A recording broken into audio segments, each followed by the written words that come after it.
Hello the students, कैसे हैं आप सब लोग। मैं मोइन पठान एक बार फिर से आप सब लोगों के सामने। आज हम लोग एक बहुत ही बेहतरीन चैप्टर को डिस्कस करने वाले हैं। इस चैप्टर का नाम है era of one party dominance. बहुत प्यारा चैप्टर है।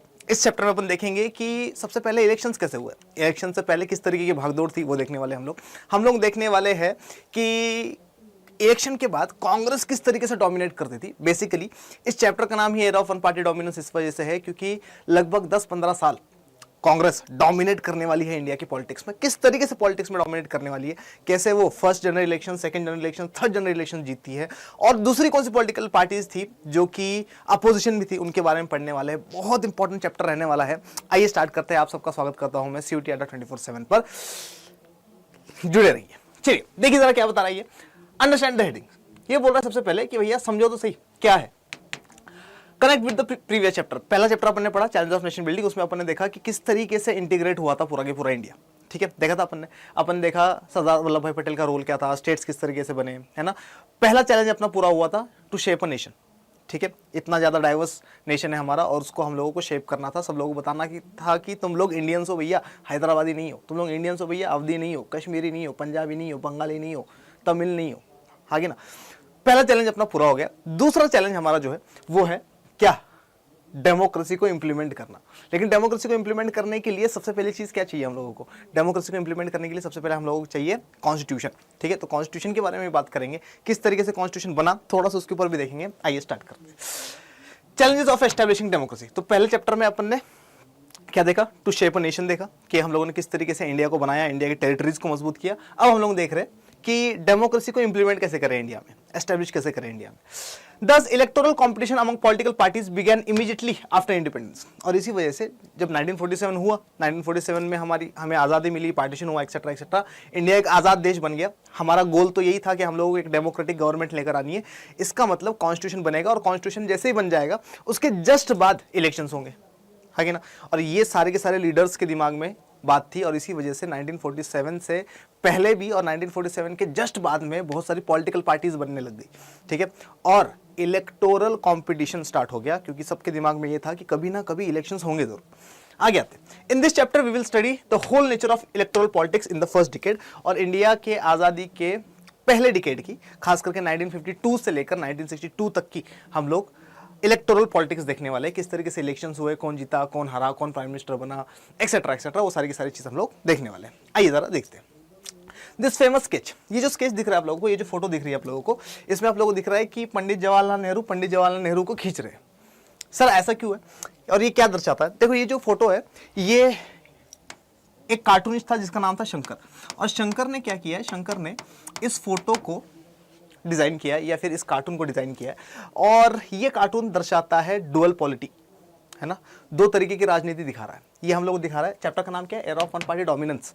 ठीक है, मतलब कांग्रेस का डोमिनेंस इतना ज्यादा है कि कांग्रेस ही गवर्नमेंट है और कांग्रेस ही क्या है, अपोजिशन भी है। समझ में आ रहा है कि नहीं आ रहा। इस तरीके का दबदबा है किसका, कांग्रेस का। ठीक है, तो हम लोग क्या देख रहे हैं कि ये फोटो क्या दर्शा रहा है, ये फोटो दर्शा रहा है what, Nehru is pulling Nehru. Nehru क्यों नेहरू को खींच रहा है, क्योंकि नेहरू ही या कांग्रेस ही, Nehru is the face of Congress, Congress ही क्या है, कांग्रेस ही रूलिंग पार्टी है और कांग्रेस ही अपोजिशन है। डुअल पॉलिटिक्स को दिखा रहा है ये इंडियन नेशनल कांग्रेस की। इंडियन नेशनल कांग्रेस की अगर हम लोग बात करें तो हम लोगों को पता है कि 1885 में बनी थी, है ना। पिछले चैप्टर में हम अपन ने ये देख लिया था और अगर अभी तक आप लोगों ने नहीं देखा है तो जरूर जाकर वो वाला चैप्टर देख लेना। वीडियो के नीचे डिस्क्रिप्शन में उसकी प्लेलिस्ट है, प्लस टेलीग्राम ग्रुप भी है हमारा, तो उसको भी आप लोग ज्वाइन कर सकते हो। ठीक है, अगर किसी को कुछ क्वेरी है, किसी को बैच वगैरह लेना है तो नीचे डिस्क्रिप्शन में आपको सपोर्ट का फोन नंबर वगैरह मिल जाएगा, आप उस पर कॉल करिए, आपको सारी डिटेल्स वो लोग दे देंगे। ठीक है, This famous sketch by Shankar appeared on the cover of his collection Don't Spare Me Shankar. The original sketch was drawn in the context of India's China policy, but this cartoon captures the dual role of the Congress during the era of one party dominance. अब question ये है कि sir जब हम लोग era of one party dominance की बात कर रहे हैं तो हम लोग किस टाइम पीरियड की बात कर रहे हैं। जैसे अपन ने नेशनल मूवमेंट के बारे में देखा था, है ना, मैंने आप लोग बताया था कि जब भी इंडिया की फ्रीडम स्ट्रगल या इंडिया की नेशनल मूवमेंट की बात आएगी तो इंडिया का जो नेशनल मूवमेंट है वो स्टार्ट होता है कब से, इंडिया का नेशनल मूवमेंट स्टार्ट होता है फ्रॉम 1885 टू 1947। लेकिन क्वेश्चन ये है कि सर जब हम लोग बात करेंगे era of one party dominance की तो इसका टाइम पीरियड क्या है, कांग्रेस के डोमिनेंस का, कांग्रेस के दबदबे का टाइम पीरियड क्या है। तो कांग्रेस के दबदबे का जो टाइम पीरियड है वो है फ्रॉम 1952 टू 1967, ठीक है। 3 जनरल इलेक्शंस इसमें आएंगे, 3 इलेक्शंस आएंगे, है ना। जब भी मैं बोलूँ जनरल इलेक्शन, तो जनरल इलेक्शंस में हमारे लोकसभा इलेक्शंस भी आएंगे, विधानसभा के इलेक्शंस भी आएंगे, ठीक है। तो ये वाली फोटो हम लोग को समझ में आ गई है, पेपर में आ जाता है, कई बार कार्टूनिस्ट का नाम भी आ जाता है, तो इसको भी आप लोग याद रखिएगा। आगे आते हैं अपन थोड़ा सा, क्या हम लोग पढ़ने वाले इस चैप्टर में। तो challenges of building democracy, democracy को बिल्ड करने में कितने चैलेंजेस आए हमारे, ठीक है। कांग्रेस का डोमिनेंस देखेंगे पहले 3 जनरल इलेक्शंस में, कांग्रेस कैसी पॉलिटिकल पार्टी थी, क्या नेचर था उसका, वो देखेंगे। कांग्रेस को देखेंगे as a social and ideological coalition. Tolerance and management of factions देखेंगे, फैक्शंस क्या होते हैं उसके बारे में पढ़ेंगे, ग्रुप्स क्या होते हैं पार्टी के अंदर उसके बारे में पढ़ेंगे, और कांग्रेस को ये स्ट्रेंथ देते थे या वीकनेस देते थे उसके बारे में हम लोग पढ़ने वाले हैं। आगे आते हैं अपन इमर्जेंस ऑफ अपोजिशन पार्टीज, और बहुत सारे अपोजिशन पार्टीज के बारे में हम पढ़ेंगे, जैसे सोशलिस्ट पार्टी के बारे में पढ़ेंगे, 1948 में बनी थी। कम्युनिस्ट पार्टी ऑफ इंडिया के बारे में पढ़ेंगे, भारतीय जनसंघ के बारे में पढ़ेंगे, स्वतंत्र पार्टी के बारे में पढ़ेंगे, और कुछ लीडर्स के बारे में हम लोग इसमें देखने वाले हैं, ठीक है। आइए स्टार्ट करते हैं चैलेंजेस ऑफ बिल्डिंग डेमोक्रेसी से। India independence and challenges scenario around the world, ठीक है। इंडिया इंडिपेंडेंट हो रहा है, और अगर इंडिया इंडिपेंडेंट हो रहा है तो इस टाइम पीरियड में दुनिया भर में क्या चल रहा है। अभी वर्ल्ड वॉर 2 खत्म हुई है, 1945 में वर्ल्ड वॉर 2 जो है वो खत्म हो गई है, ठीक है। और इसी टाइम पीरियड में इंडिया भी आज़ाद हो रहा है। जब इस टाइम पीरियड में इंडिया आज़ाद हो रहा है, इसका मतलब क्या है, इसका मतलब ये है कि इंडिया की सिचुएशन भी ठीक नहीं है, ठीक है। ब्रिटिश छोड़ के जा चुके हैं, लूट के जा चुके हैं हम लोगों को, ठीक है। इंडिया के पास रिसोर्सेज की कमी है, इंडिया के पास पैसों की कमी है, इंडिया में गरीबी ही गरीबी है, ठीक है। गरीबी रेखा से भी नीचे चल रही है हमारी इकोनॉमी। समझ में आ रहा है कि नहीं आ रहा। इंडिया में 85% बंदा गरीब है, पढ़ाई लिखाई करने वाला बंदा 15% का ही है, जिसको पढ़ना लिखना आता है, लिटरेट, ठीक है। तो हम लोग को देखने को मिल रहा है कि इंडिया जब इंडिपेंडेंट हो रहा है तो इंडिया बहुत क्रिटिकल सिचुएशन में है, बहुत कमज़ोर सिचुएशन में, और बहुत वल्नरेबल है। प्लस पाकिस्तान के साथ वॉर वगैरह चल रही है ना। आगे आते हैं Leaders in many other countries of the world decided that their country could not afford to have democracy. अब देखो, जिस टाइम पीरियड में इंडिया आज़ाद हो रहा है, इस टाइम पीरियड में दुनिया की और भी बहुत सारी कंट्रीज आज़ाद हो रही है। जिस टाइम पीरियड में इंडिया आज़ाद हो रहा है, उस टाइम पीरियड में और भी बहुत सारी कंट्रीज जो है वो आज़ाद हो रही है, ठीक है। लेकिन वो कंट्रीज कह रही है कि यार हम अभी अभी आज़ाद हुए, और अगर अभी अभी आज़ाद होने के बाद हम लोग डेमोक्रेसी को इम्प्लीमेंट कर देंगे तो हमारे देश की यूनिटी टूट सकती है, खतरा आ सकता है। उन लोगों को राइट्स दे देंगे जिन लोगों के पास अभी तक राइट्स थे ही नहीं, तो क्या हो जाएगा, यूनिटी खराब हो जाएगी और हमारा देश और टुकड़ों में टूट जाएगा। और इस वजह से वो लीडर्स कह रहे थे कि भैया हमें तो क्या नहीं करना, हमें तो बिल्कुल भी 1% भी डेमोक्रेसी को एस्टेब्लिश नहीं करना है, ठीक है। देखिए क्या क्या बता रहा है जरा। They said that national unity was their first priority and that democracy will introduce differences and conflicts. इन लोगों का कहना था, उन लीडर्स का जो पूरे दुनिया में थे, अलग अलग कंट्रीज के, उन लोगों का कहना था कि हम लोग अभी भी आज़ाद हुए, अभी अभी हम लोग वल्नरेबल, मतलब अभी अभी हम लोग वल्नरेबल है, यानी कि कमज़ोर है, ठीक है। और अगर अभी हम लोगों ने क्या कर दिया, डेमोक्रेसी को इम्प्लीमेंट कर दिया, तो हमारा देश टूट जाएगा। और हमारी फर्स्ट प्रायोरिटी क्या है, नेशनल यूनिटी, देश को बचा के रखना, ठीक है। सर इंडिया क्या सोच रहा था, देखेंगे इंडिया क्या सोच रहा था, इंपॉर्टेंट रहने वाला है। Therefore, many of the countries that gained freedom from colonialism experienced non-democratic rule with variations which were difficult to remove once established. और इसी वजह से क्या हुआ, वो सारी कंट्रीज जो अभी अभी आज़ाद हुई है ना, किसी से भी, चाहे वो ब्रिटिशर्स से आज़ाद हुई हो, चाहे फ्रेंच से आज़ाद हुई हो, वर्ल्ड वॉर 2 के बाद बहुत सारी कंट्रीज आज़ाद हुई। 16 कंट्रीज तो हम लोगों को देखने को मिलता है कि 1960 आते 1960 आते 16 अफ्रीकन कंट्रीज यूनाइटेड नेशंस को ज्वाइन करती है। तो बहुत सारी कंट्रीज आज़ाद हो रही है इस टाइम पीरियड में, ठीक है। चाइना हमारे बाद आज़ाद होता है 1949, ठीक है। श्रीलंका 1948, वो भी ब्रिटिशर से आज़ाद होता है। तो बहुत सारी कंट्रीज जो हमारे बाद या हमारे साथ आज़ाद हो रही है, वो लोग कह रहे हैं कि हम लोग डेमोक्रेसी को इम्प्लीमेंट नहीं करेंगे क्योंकि नेशनल यूनिटी हमारी फर्स्ट प्रायोरिटी है। और दूसरी इंपॉर्टेंट चीज़ क्या है, therefore many of the countries that gain freedom from colonialism experienced. अच्छा, अब वो कंट्रीज जो अभी अभी आज़ाद हुई है, वो लोग क्या कर रहे हैं, वो लोग डेमोक्रेसी को इम्प्लीमेंट नहीं कर रहे बल्कि नॉन डेमोक्रेटिक रूल्स लेकर आ रहे हैं। सर नॉन डेमोक्रेटिक मतलब वही, या तो मोनार्की होगी, या तो कम्युनिज्म होगा, या सोशलिज्म होगा, या लेकर आएंगे क्या वो लोग लेकर आएंगे डिक्टेटरशिप, मिलिट्री रूल। समझ में आ रहा है कि नहीं, मिलिट्री रूल में मिलिट्री क्या करती है, रूल करती है। डिक्टेटरशिप जैसे नॉर्थ कोरिया में देखने को मिलती है हम लोगों को, ठीक है। कम्युनिज्म जैसे चाइना में देखने को मिलता है हम लोगों को, ठीक है। तो जो नई कंट्रीज आज़ाद हो रही है वो डेमोक्रेसी को इम्प्लीमेंट करने के लिए रेडी नहीं है, ठीक है। चल, what was the situation in India, India में क्या सिचुएशन है। The conditions in India were not very different. ये बोल रहा है कि जैसे बाकी कंट्रीज जो अभी अभी आज़ाद हो रही है, जैसे उनकी कंडीशन है, उसी तरीके से कंडीशन इंडिया की भी है। इंडिया की कोई कंडीशन अलग नहीं है, वहाँ पर भी लोग गरीब है, यहाँ पे भी लोग गरीब है। उनके पास भी रिसोर्सेज नहीं है, हमारे पास भी रिसोर्सेज नहीं है। उनके पास भी पढ़े लिखे लोग नहीं है, हमारे पास भी पढ़े लिखे लोग नहीं है, ठीक है। लेकिन हम लोगों ने जो इंडियन नेशनल मूवमेंट लड़ा था, हम लोगों ने जो फ्रीडम स्ट्रगल लड़ा था, तो हम लोगों ने ये कहा था कि भैया जब हम लोग आज़ाद होंगे तो डेमोक्रेटिक गवर्नमेंट बनाएंगे। और पहले चैप्टर में अपन ने 2 गोल्स पढ़े थे। क्या थे 2 गोल्स हमारे? 2 गोल्स हमारे ये थे कि हम लोग जब भी आज़ाद होंगे, और इस चीज़ के ऊपर सब लोग एग्री कर रहे थे कि हम लोग जब भी आज़ाद होंगे तब हम लोग क्या करेंगे, हम लोग डेमोक्रेसी के अकॉर्डिंग ही गवर्नमेंट बनाएंगे, डेमोक्रेटिक गवर्नमेंट ही बनाएंगे जो सबके लिए काम करेगी। यही तो 2 गोल्स थे, ठीक है। The conditions in India were not very different, but the leaders of the newly independent India decided to take the more difficult path, that is to follow, adopt and live democracy. और इसी वजह से जो हमारे national leaders थे, जो हमारे उस टाइम पीरियड की सेंट्रल लीडरशिप थी, वो लोग क्या करें कि भैया हम लोग डेमोक्रेसी को ही इंप्लीमेंट करेंगे। और सिर्फ इंप्लीमेंट नहीं करेंगे, फॉलो भी करेंगे, उसको अडॉप्ट भी करेंगे, ठीक है। हम लोग जिएंगे डेमोक्रेसी को, लोकतंत्र को, और पूरी दुनिया को बताएंगे कि भैया डेमोक्रेसी से अच्छी चीज़ है ही नहीं, सबके पास राइट्स होने चाहिए, ठीक है। चाहे अमीर हो, चाहे गरीब हो, चाहे किसी भी जाति का हो, चाहे किसी भी धर्म का हो, चाहे किसी भी जेंडर का हो, किसी भी रेस का हो, किसी भी कलर का हो, ठीक है। मानव अधिकार की बात करने वाला इंडिया सबसे पहला है, ठीक है। चलिए आगे आते हैं। Our freedom struggle was deeply committed to the idea of democracy. 1885 से लेकर 1947 तक जो हम लोगों ने फ्रीडम स्ट्रगल लड़ा अगेंस्ट द ब्रिटिशर्स, तो हम लोगों ने किसकी बात करी? हमेशा डेमोक्रेसी की बात करी। हम लोग उनसे भी यही मांग करते थे, और जब हम लोगों को आज़ादी मिली तो हम लोगों ने डेमोक्रेसी को इंप्लीमेंट करने के लिए अपनी जान लगा दी। Our leaders were conscious of the critical role of politics in any democracy.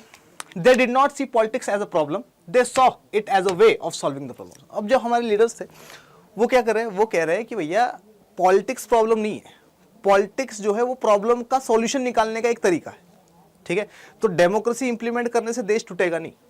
समझ में आ रहा है कि नहीं आ रहा? डेमोक्रेसी को किस तरीके से इंप्लीमेंट करते हैं हम लोग जिससे देश बचा रहे, ये पॉलिटिक्स है, ठीक है। Every society needs to decide how it will govern and regulate itself, ठीक है। हर सोसाइटी को ये डिसाइड करना पड़ता है कि भैया हमारे पे कौन रूल करेगा, ठीक है। हमें किस तरीके की गवर्नमेंट चाहिए। समझ में आ रहा है कि नहीं आ रहा? हमारे पास कितने राइट्स हैं, हर सोसाइटी को डिसाइड करना है।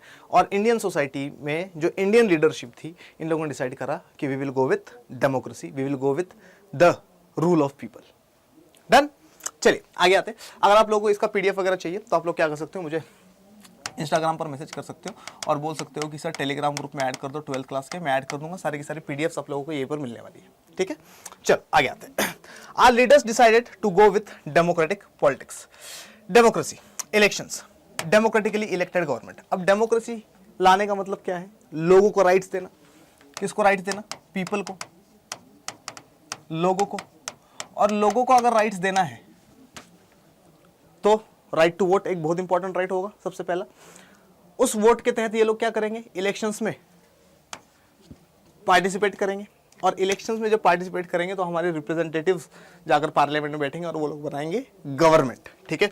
डेमोक्रेटिकली इलेक्टेड गवर्नमेंट बनेगी। अभी तक इंडिया में डेमोक्रेटिकली इलेक्टेड गवर्नमेंट कभी नहीं बनी है, पहली बार ऐसा होने वाला है कि इंडिया में डेमोक्रेटिकली इलेक्टेड गवर्नमेंट बने, ठीक है। लेकिन ये प्रोसेस बहुत लंबा है। हम लोगों को डेमोक्रेसी इंप्लीमेंट करवाने के लिए इलेक्शंस करवाने पड़ेंगे, और इलेक्शंस के बारे में लिखा होगा कहाँ पर? कॉन्स्टिट्यूशन में, ठीक है। और अभी तक कॉन्स्टिट्यूशन बना ही नहीं है। 1947 में थोड़ी बना है कॉन्स्टिट्यूशन, 1947 में तो स्टार्ट हुआ है कॉन्स्टिट्यूशन बनना, आगे ना।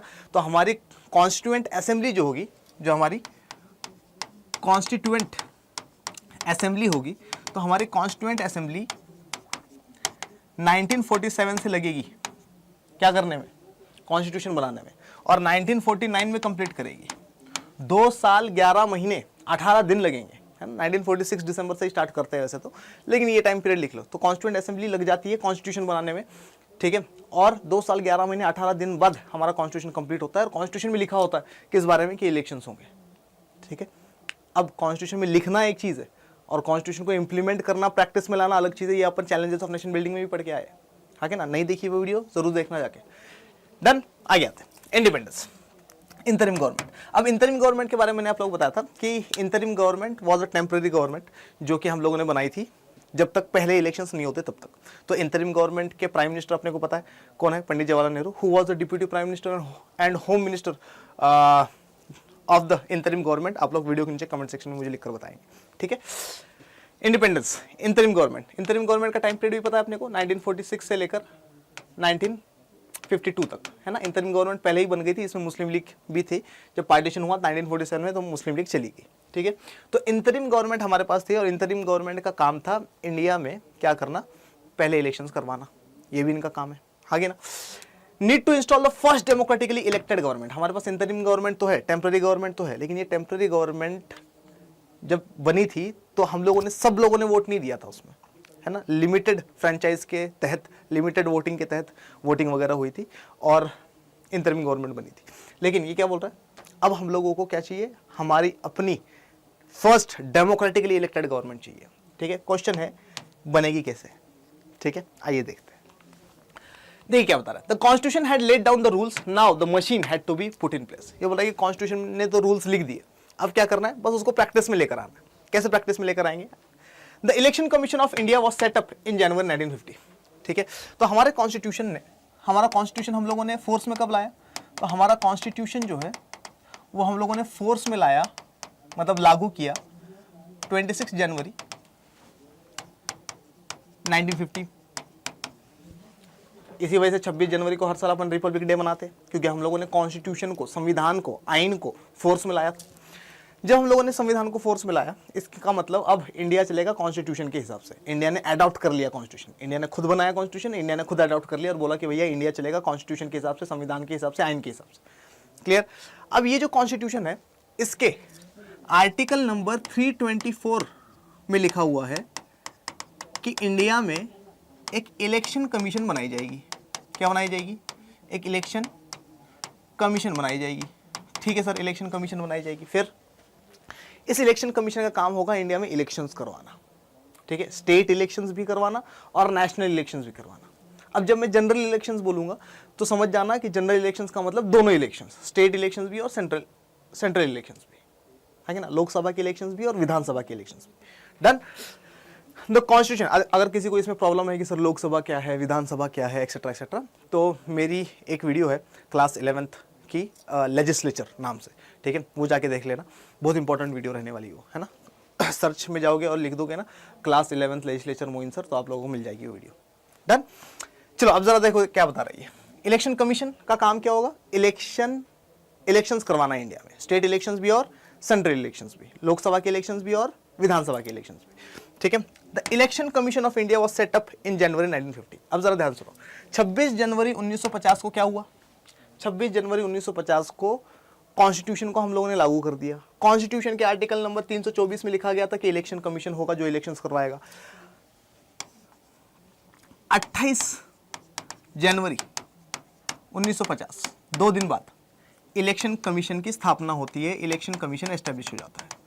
इलेक्शन कमीशन क्या हो जाता है, एस्टेब्लिश हो जाता है। समझ में आया कि नहीं आया, आ गया, पक्की बात है, ठीक है सर, इलेक्शन कमीशन बन गया। अब इलेक्शन कमीशन का हेड भी होगा, ठीक है। इलेक्शन कमीशन 1 मेंबर्ड बॉडी रहेगी। 1 मेंबर्ड बॉडी का मतलब क्या, एक ही बंदा होगा इसमें, मतलब स्टाफ तो होगा लेकिन एक ही बंदा होगा जिसको अपन इलेक्शन कमीशन का मेंबर बोलेंगे, वही बंदा हेड होगा। चाहे उसको तुम बोल दो इलेक्शन कमिश्नर, क्या बोल दो उसको, चाहे उसको बोलो इलेक्शन कमिश्नर या फिर उसको तुम बोलो chief election commissioner, CEC, chief election commissioner. अब जरा ध्यान सुनो, कॉन्स्टिट्यूशन बना, कॉन्स्टिट्यूशन में लिखा गया कि भैया क्या होगा, इलेक्शन कमीशन बनेगा।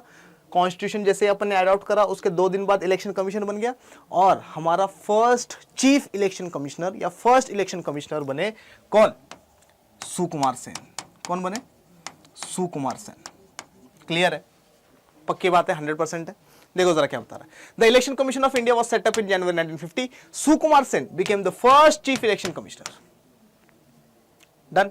इलेक्शन कमीशन में कितने मेंबर, एक, कौन, chief election commissioner. First chief election commissioner कौन बना, सुकुमार सेन बन गए। डन। आज कितने मेंबर्स है, आप लोग मुझे वीडियो के नीचे कमेंट सेक्शन में बताओगे, है ना। 1989 तक तो एक ही मेंबर था इसमें, ठीक है। उसके बाद कुछ चेंजेस आए, आप बताओगे कि आज इलेक्शन कमिश्नर कौन है, एक तो ये बताना, और आज इलेक्शन कमीशन में कितने मेंबर्स है ये भी आप लोग बताएंगे मुझे। The countries first general elections were expected sometime in 1950 itself. अब जरा ध्यान सुनो, हुआ क्या, 1950 में कॉन्स्टिट्यूशन आ गया, 1950 में इलेक्शन कमीशन भी बन गया, 2 दिन बाद ही बन गया इलेक्शन कमीशन, जनवरी 1950 में। तो सब लोग लग रहा था कि भैया इसी साल 1950 में ही इलेक्शंस हो जाएंगे, पहले जनरल इलेक्शंस, ठीक है।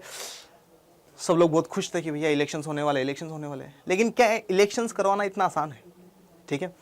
1950 में सब लोग लग रहा था कि भैया अक्टूबर तक, नवंबर तक, ज़्यादा से ज़्यादा दिसंबर तक इलेक्शंस हो जाएंगे, लेकिन ऐसा होगा नहीं। क्यों नहीं होगा, क्या चैलेंजेस थे, आइए ज़रा उसके बारे में देखते हैं। Election commission discovered that it was not going to be easy to hold a free and fair election in a country of India size. ठीक है, इतना आसान नहीं था फ्री एंड फेयर इलेक्शंस करवाना एक ऐसे कंट्री में जो इतना डाइवर्स है, जिसका साइज इतना बड़ा है।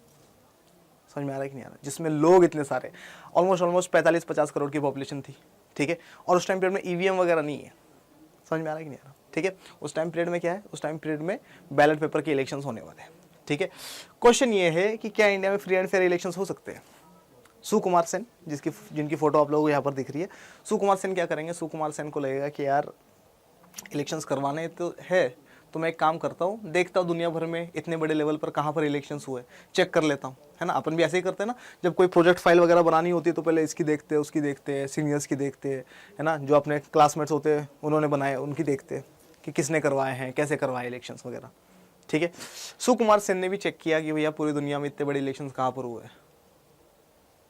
मिला ही नहीं।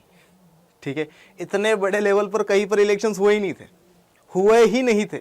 ठीक है, अब सोचो इस बंदे के कितने पसीने छूटे होंगे, है ना, गंजा हो जाता है बंदा पूरा। समझ में आ रहा है कि नहीं, टेंशन इतनी हो जाती है कि भैया इंडिया में इलेक्शंस करवाने हैं। एक तो लोगों को ये नहीं पता कि भैया इलेक्शन क्या है। ठीक है, लोगों को सिखाना भी है कि भैया इलेक्शन में वोट कैसे देना, लोगों को तो आता ही नहीं है ना। 85% पॉपुलेशन इलिटरेट है, आगे ना, और इसी वजह से इलेक्शन सिंबल कितना इंपॉर्टेंट रोल प्ले करेगा। देखिए जरा क्या बता रहा है। Holding an election required delimitation और drawing the boundaries of the electoral constituencies. अब जरा इसको जरा ध्यान से और अच्छे से समझना। इलेक्शंस करवाने के लिए हम लोगों को इलेक्टोरल कॉन्स्टिट्यूएंसीज बनानी पड़ेगी। सर मतलब जैसे फॉर एग्जांपल लोकसभा के इलेक्शंस है, जैसे अभी तुम लोगों ने 2024 में देखे होंगे लोकसभा के इलेक्शंस देखे 2024 वाले। हाँ सर देख लिए लोकसभा के इलेक्शंस 2024 वाले। इसमें क्या हुआ, इसमें हमारे पास लोकसभा में कितनी सीट्स थी, 543 सीट्स थी। मतलब पूरे इंडिया को 543 अलग अलग हिस्सों में बांटा जाएगा।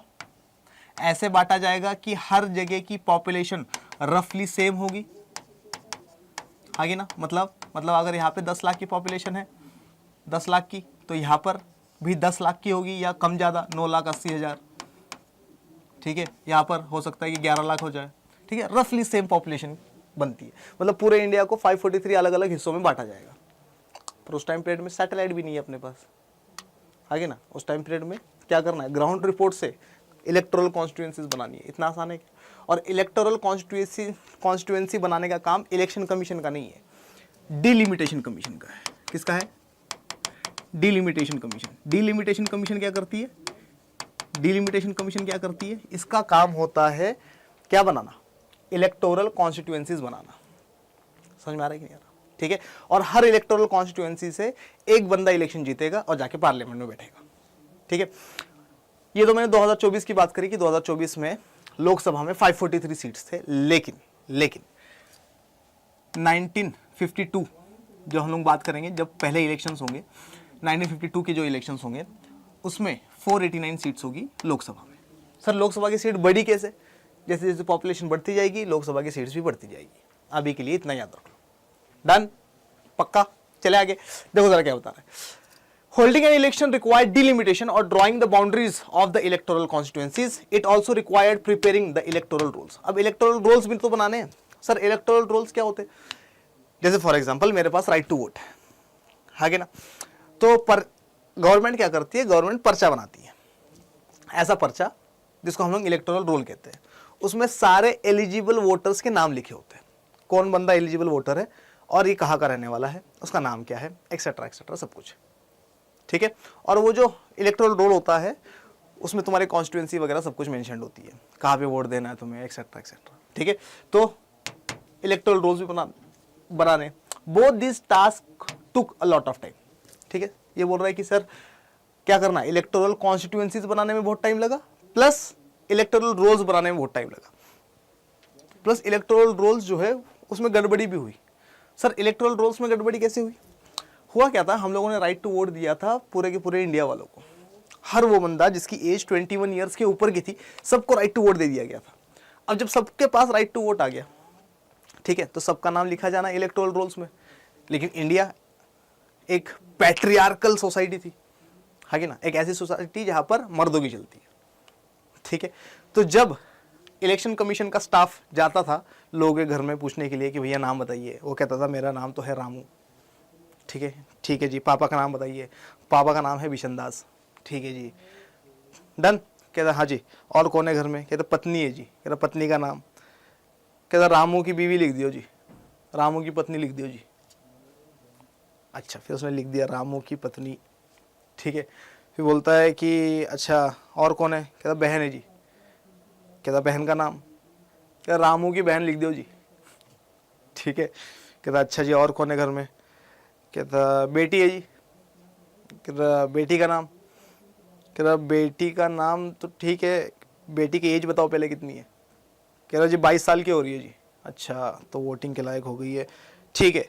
बेटी का नाम, कहता रामू की बेटी लिख दियो जी, ठीक है। तो इंडिया वाले अपने बहू बेटी माताओं का नाम लिखवा ही नहीं रहे, ठीक है। इस चक्कर में इलेक्टोरल रोल जब 50 करोड़ लोगों का इलेक्टोरल रोल बना, हालांकि 17 करोड़ एलिजिबल वोटर्स थे उस टाइम पीरियड में, 17 करोड़ लोगों का जब इलेक्टोरल रोल बना और उसमें पता चला कि भैया नाम ही नहीं बता रहे, ठीक है, तो क्या हुआ, तो वापस भेजा गया किसको, इलेक्शन कमीशन के स्टाफ को, कि भैया यार ये क्या कर रहे हो तुम, नाम लिखवा के लेकर आओ, ठीक है। तो 2 बार ऐसी गलती हो गई, ठीक है, दोबारा इलेक्टोरल रोल बनाना पड़ा, और इलेक्टोरल कॉन्स्टिट्यूएंसी बनाने में और इलेक्टोरल रोल बनाने में बहुत टाइम लगा, ठीक है। इतना टाइम लगा कि पहले जनरल इलेक्शंस जो होने चाहिए थे 1950 में, वो 1951 में होंगे, लेकिन 1951 में भी कब होंगे, 1951 में भी अक्टूबर से स्टार्ट होंगे, और ख़त्म कब होंगे, 1952 में फरवरी में ख़त्म होंगे, फेब में, अक्टूबर से फरवरी तक, ठीक है। लेकिन जब भी मैं पूछूंगा कि फर्स्ट जनरल इलेक्शंस कब हुए, तो तुम लोगों को यही बोलना है कि सर 1952 में हुए थे, क्योंकि इसको 1952 के जनरल इलेक्शंस ही बोला जाता है। सर ऐसा क्यों सर, इलेक्शंस तो जो है 1951 में भी तो हुए, हागे ना, तो 1952 का जनरल इलेक्शन क्यों बोला जाता है इसको, इस वजह से बोला जाता है क्योंकि ज्यादातर इलेक्शंस जो है, ज्यादातर इलेक्शंस वो जनवरी और फरवरी में हुए थे, ठीक है। अक्टूबर नवंबर दिसंबर में भी हुए, लेकिन उतने नहीं हुए जितने जनवरी और फरवरी में इलेक्शंस हुए। समझ में आ रहा है कि नहीं आ रहा। अब क्वेश्चन ये है सुकुमार सेन के सामने, चलो इलेक्टोरल कॉन्स्टिट्यूएंसी भी बना ली हम लोगों ने, चलो हम लोगों ने इलेक्टोरल रोल्स भी बना लिए, लेकिन क्या फ्री एंड फेयर इलेक्शंस होंगे। और तुम लोगों के दिमाग में एक क्वेश्चन आना चाहिए कि सर एक बात बताओ, लोग पढ़े लिखे हैं नहीं, लोगों को थोड़ी पता होगा क्या इलेक्शन क्या है क्या नहीं है। तो उस टाइम पीरियड में इलेक्शंस में कंपटीशन भी नहीं होगा सर, एक आधा बंदा खड़ा होता होगा, लोग उसी को वोट देते होंगे और वही जीतता होगा। ना ना ना ना ना, इंडिया के लोग पढ़े लिखे नहीं है, समझदार तो है, हागे ना, इनको ये पता है इलेक्शन जीतने में पावर आती है, हागे ना। तो इलेक्टोरल कॉम्पिटिशन शुरू से, ठीक है। आगे आते challenges before the election commission for the first general elections. जो फर्स्ट जनरल इलेक्शंस होने वाले उसके होने से पहले क्या क्या चैलेंजेस आए इलेक्शन कमीशन के सामने, वो बात करते हैं। आप लोग मुझे बताएंगे कि फर्स्ट जनरल इलेक्शंस का टाइम पीरियड क्या है, ठीक है, कमेंट सेक्शन में। No election on this scale had ever been conducted in the world before. इतने बड़े लेवल का इलेक्शंस पूरे दुनिया में कभी हुए ही नहीं, कंडक्ट ही नहीं हुए। At that time there were 17 crore eligible voters. Paper में आता है क्वेश्चन, कितने करोड़ एलिजिबल वोटर्स थे, तो हमारे पास 17 करोड़ एलिजिबल वोटर्स थे, ठीक है। Who had to elect about 3,200 MLAs and 489 members of Lok Sabha. अब देखो मैंने आप लोगों को क्या बताया था कि मैं जब भी जनरल इलेक्शंस की बात करूंगा तो मैं सेंट्रल इलेक्शंस और स्टेट इलेक्शंस दोनों की बात करूंगा, ठीक है। तो जनरल इलेक्शंस की जब भी बात हो रही है तो यहाँ पर लोकसभा के इलेक्शंस की भी बात हो रही है। लोकसभा के इलेक्शन से सरकार बनती है सेंट्रल लेवल की, और विधानसभा के इलेक्शन से हर स्टेट की सरकार बनती है। अरे हाँ कि ना, बोलो। विधानसभा से चीफ मिनिस्टर बनता है, ऐसे लगा लो, और लोकसभा से प्राइम मिनिस्टर बनता है। आपको मैंने लेजिस्लेचर वाली वीडियो देखने के लिए बोल दी है, वो देख लेना, बहुत मजा आएगा तुम्हें वो पढ़ के, और उसको पढ़ने के बाद फिर ये पढ़ लेना, ठीक है। अभी तो इसको देख लो, कोई दिक्कत नहीं।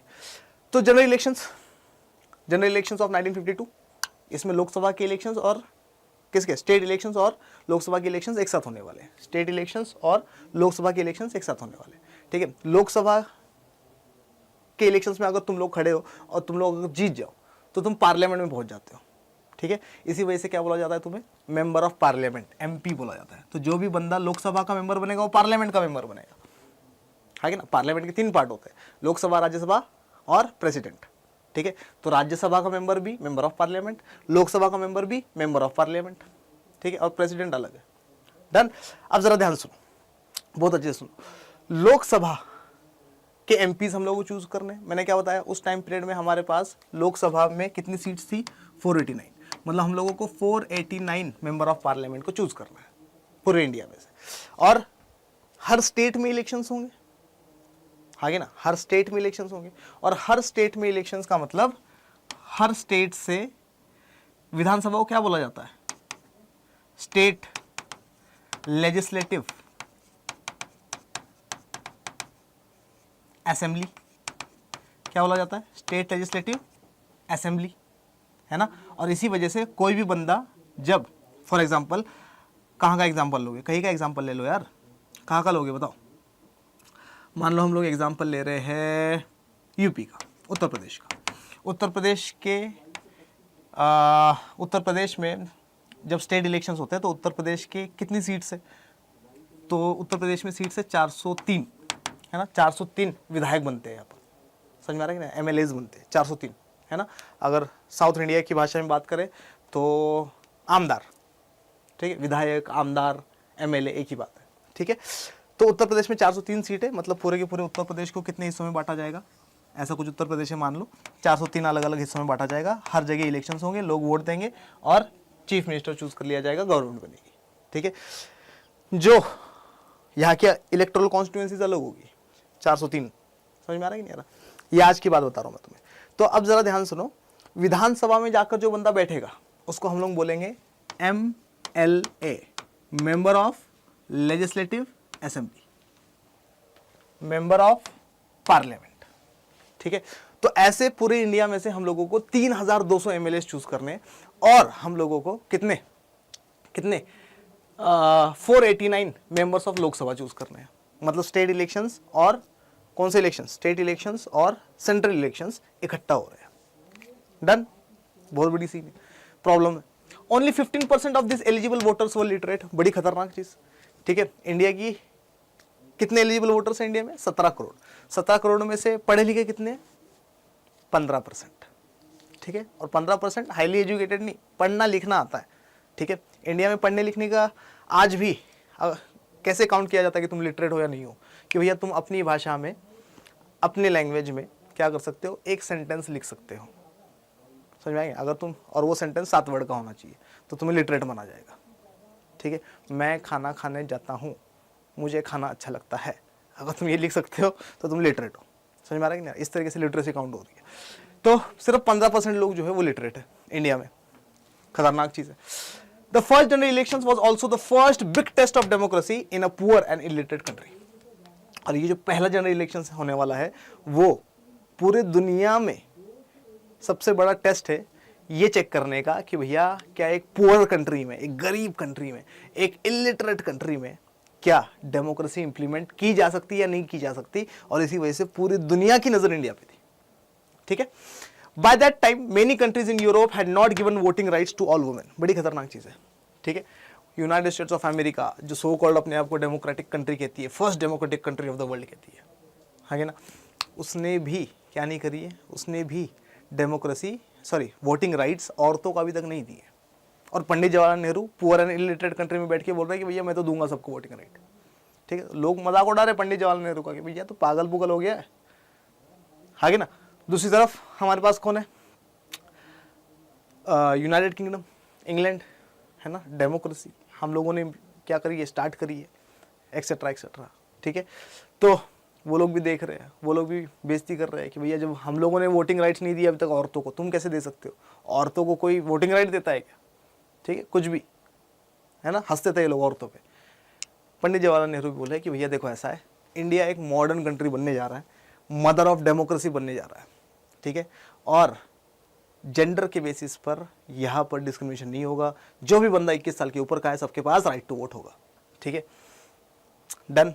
तो सबसे पहले औरतों को राइट टू वोट का अधिकार कहाँ पर मिला, इंडिया में मिला, ये भी याद रखना। एक्सपेक्टेशंस एंड आउटकम, ठीक है, क्या लोग एक्सपेक्ट कर रहे थे और क्या हुआ, बहुत मजेदार चीज़ है ये, जरा देखो इसके बारे में। अगर आप लोगों को इसका PDF चाहिए तो आप लोग मुझे इंस्टाग्राम पर मैसेज कर सकते हो, और मैसेज करके बोल सकते हो कि सर टेलीग्राम ग्रुप में ऐड कर दो, मैं ऐड कर दूंगा, सारी की सारी PDF मिल जाएगी आप लोगों को वहीं पर, डन है। And Indian editor called it the biggest Gamble in history, ठीक है।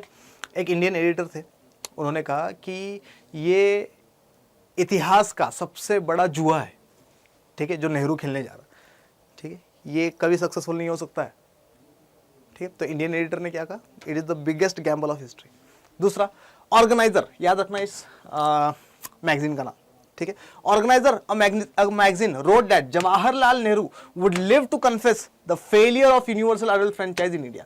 जहां पर वर्ड आ जाए यूनिवर्सल अडल्ट फ्रेंचाइज, इसका मतलब होता है right to vote to all, है ना, राइट टू वोट सबको अबाउट द एलिजिबिलिटी एज, ठीक है।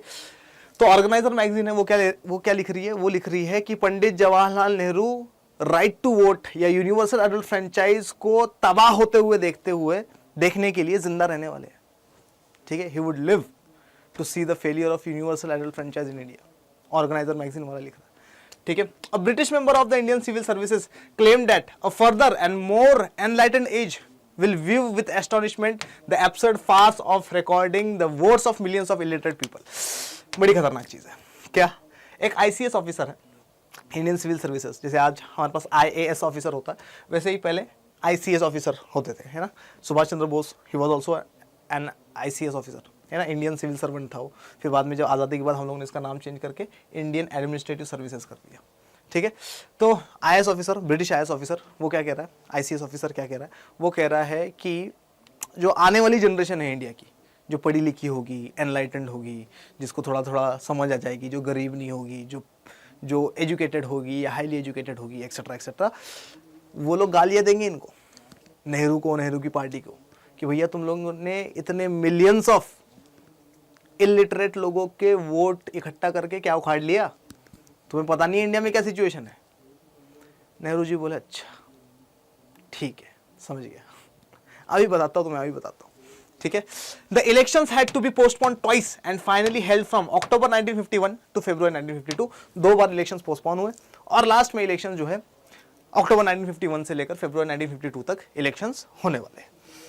Were the first elections a failure.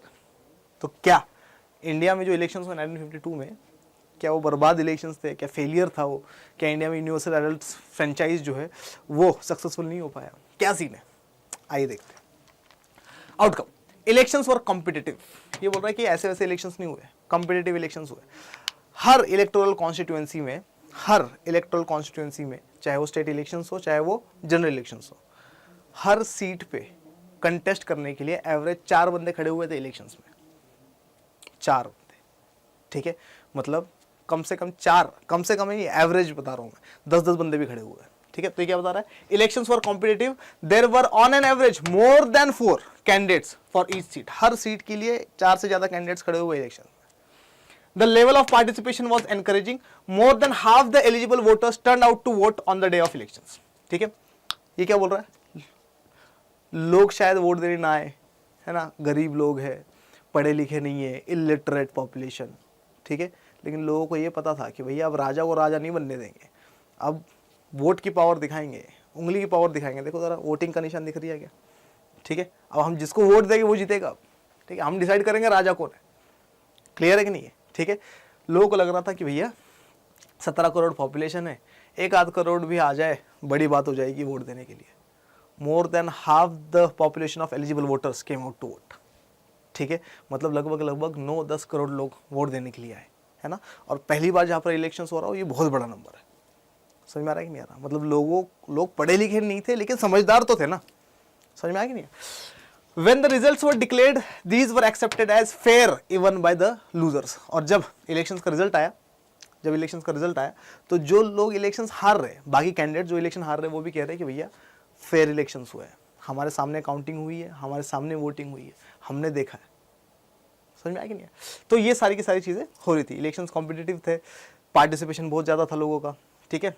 अच्छा तुम्हें पता है लोगों को वोट देना भी नहीं आता था, ठीक है। तो इलेक्शन कमीशन ने क्या करा, इलेक्शन कमीशन ने 3-4 लाख लोगों को ट्रेन किया पहले, और फिर उनको बोला कि भैया गांव-गांव में जाओ और गांव-गांव में जाकर लोगों को सिखाओ कि वोट वगैरह कैसे देना है, ठीक है। तो पहले लोगों ने खुद सीखा, फिर जा के लोगों को सिखाया इलेक्शन कमीशन के स्टाफ ने, और फिर इलेक्शंस हुए, ठीक है। तो इतनी आसानी से डेमोक्रेसी को इम्प्लीमेंट करना इतना आसान नहीं होता है जिस तरीके से उस टाइम पीरियड में इंडियन नेशनल कांग्रेस ने, पंडित जवाहरलाल नेहरू ने करके दिखाया, ठीक है। चलो, the Indian experiment had proved the critics wrong. अब पंडित जवाहरलाल नेहरू बोल रहे हैं ऑर्गेनाइजर मैगजीन वाले को बुलाओ, इंडियन एडिटर को बुलाओ, वो कहाँ है, ब्रिटिश आईसीएस ऑफिसर, इधर आ भाई इधर आ। कौन कह रहा था कि it is the biggest gamble of history, ठीक है, प्रूफ करके दिखा दिया पंडित जवाहरलाल नेहरू ने क्या कि एक पुअर एंड इलिटरेट कंट्री में भी डेमोक्रेसी को इंप्लीमेंट करना इजी है ना। डेमोक्रेसी को इंप्लीमेंट करने के लिए बहुत हाई एजुकेशन नहीं चाहिए तुम्हें, ठीक है, डेमोक्रेसी को इंप्लीमेंट करने के लिए समझदारी चाहिए जो कि हर एक व्यक्ति में होती है, ठीक है, सबके पास अपना कंसाइंस होता है। डन। ये देखो कांग्रेस को वोट दो, ऐसे पोस्टर चलते थे, पंडित जवाहरलाल नेहरू की फोटो बनी हुई है, 2 बुलक्स बने हुए हैं यहाँ पर। डन है। It was no longer possible to argue that democratic elections could not be held in conditions of poverty or lack of education, ठीक है। अब कोई बंदा ये आर्ग्यू नहीं कर सकता कि डेमोक्रेटिक इलेक्शंस उस कंट्री में नहीं हो सकते जहां पर लोग गरीब है और जहां पर एजुकेशन नहीं है, ठीक है। ऐसे कंट्री में भी इलेक्शंस हो सकते हैं और फ्री एंड फेयर इलेक्शंस हो सकते हैं। और इंडिया जितनी पॉपुलेशन तो है ही नहीं पूरी दुनिया में, कहीं है क्या, है ना। World population report 2023, India is the most populous country of the world, China की भी आगे, ठीक है। ये देखो जरा, ये क्या दिखा रहा है फोटो हम लोगों को, ये फोटो हम लोगों को दिखा रहा है, ये इलेक्शन कमेटी है ना। कांग्रेस के उच्च स्तर के लीडर्स बैठे हुए यहाँ पर हम लोग, मौलाना अबुल कलाम आज़ाद देखने को मिल रहे हैं, पंडित जवाहरलाल नेहरू देखने को मिल रहे हैं, जगजीवन राम जी देखने को मिल रहे हैं, बहुत सारे लोग देखने को मिल रहे हैं, मोरारजी देसाई देखने को मिल रहे हैं, ठीक है। तो ये they were the top leaders of Congress. और ये कांग्रेस की इलेक्शन कमेटी है, ये लोग डिसाइड करेंगे कि भैया कौन सी कॉन्स्टिट्यूएंसी से हमारा कौन सा मेंबर खड़ा होगा इलेक्शंस में, है ना। और ये सारी जनता कौन है, ये टिकट मांग रही है कांग्रेस से कि भैया हमें टिकट दे दो, कांग्रेस के नाम पर हम लोग इलेक्शन लड़ना चाहते हैं इस वाले कॉन्स्टिट्यूएंसी से, हमें टिकट दे दो, हमें टिकट दे दो, ठीक है। देखो जरा क्या बता रहा है। A cartoonish impression of the election committee found by the Congress to choose party candidates in 1951 on the committee besides Nehru, Morarji Desai, Rafi Ahmed Kidwai, doctor B C Roy, Kamaraj Nadar, Rajagopalachari, Jagjivan Ram, Maulana Abul Kalam Azad, D P Mishra, P P Tandon and Govind Ballabh Pant, ये सारे लोग यहाँ पर बैठे हुए हैं। सर सबके नाम याद करने हैं, किसी का नाम याद करने की जरूरत नहीं है, बस ये याद कर लो, ये जगजीवन राम है और ये मोरारजी देसाई है और ये मौलाना अबुल कलाम आजाद है, ठीक है। इन 3 जनों का नाम याद कर लो, बाई चांस अगर आ गया तो अपने को पता होना चाहिए, बाकी नहीं पूछेंगे तुम्हें रफ़ी अहमद किदवाई कौन है, बीसी रॉय कौन है ना। जो रिकॉग्नाइजेबल है और जो इंपॉर्टेंट है वो पूछ सकते हैं, ठीक है। डन। चले आगे, चलो आगे आते हैं। Congress dominance in the first 3 general elections, Congress का दबदबा देखते हैं अपन पहले 3 जनरल इलेक्शंस में कैसा था। चलिए, तो Congress dominance in the first 3 general elections देखते हैं हमारे पास कांग्रेस जो है वो किस तरीके से अपना दबदबा दिखा रही थी पहले 3 जनरल इलेक्शंस में। The Congress party as it was popularly known had inherited the legacy of the national movement. अब मैंने आप लोगों को चैलेंजेस ऑफ नेशन बिल्डिंग जब चैप्टर पढ़ा रहा था, मैंने आप लोगों को बताया था कि जब भी वर्ड नेशनल मूवमेंट आए तो आपके दिमाग में फटक से क्लिक कर देना चाहिए 1885 से लेकर 1947 तक का टाइम पीरियड, ठीक है। तो 1885 से लेकर 1947 तक इंडियन नेशनल कांग्रेस जब से बनी है आज़ादी तक, है ना, 1947 में जब तक हम लोगों को इंडिपेंडेंस मिलता है तब तक इंडियन नेशनल कांग्रेस ने इंडिया की आज़ादी के लिए बहुत सारा काम किया, ठीक है। It was the largest political party of India, है ना, और ये पूरे इंडिया में फैली हुई थी। इसके ऑर्गेनाइजेशन, इसकी कमिटीज़ हर गांव में, हर जिले में, हर शहर में फैली हुई थी, ठीक है। तो लोगों के दिमाग में ये था कि यार इंडियन नेशनल कांग्रेस ने इंडिया को आज़ादी दिलवाई है, तो अब हमारा काम बनता है कि इनको आगे का मौका देना। समझ में आ रहा है नहीं आ रहा? इसी वजह से ये क्या बता रहा है, the Congress party as it was popularly known had inherited the legacy of the national movement. तो इंडियन नेशनल कांग्रेस अपनी लेगेसी कहाँ से लेकर आ रही है, तो इंडियन नेशनल मूवमेंट से लेकर आ रही है, ठीक है। This was reflected in the results, और ये बोल रहा है कि ये रिजल्ट्स में भी देखने को मिलेगा हम लोगों को। The party one 364 out of 489 seats. तो हम लोगों ने कल देखा था कि 3200 हम लोगों को एमएलए चूज करने थे एंड 489 मेंबर ऑफ पार्लियामेंट हम लोगों को चूज करने थे, है ना। The party won 364 out of 489 seats in the first Lok Sabha and finished way ahead of any other challenger. ठीक है, अब जरा ध्यान सुनो, 489 में से 364 सीट्स तो कौन जीत रहा है, कांग्रेस अकेले जीत रही है। मतलब कांग्रेस अकेली 3/4 सीट्स जीत रही है, 3/4 सीट्स, है ना। दूसरी तरफ अगर हम लोग देखें कि sir second largest political party कौन थी, ये हम लोग कब की बात करें, 1952 के जनरल इलेक्शंस की।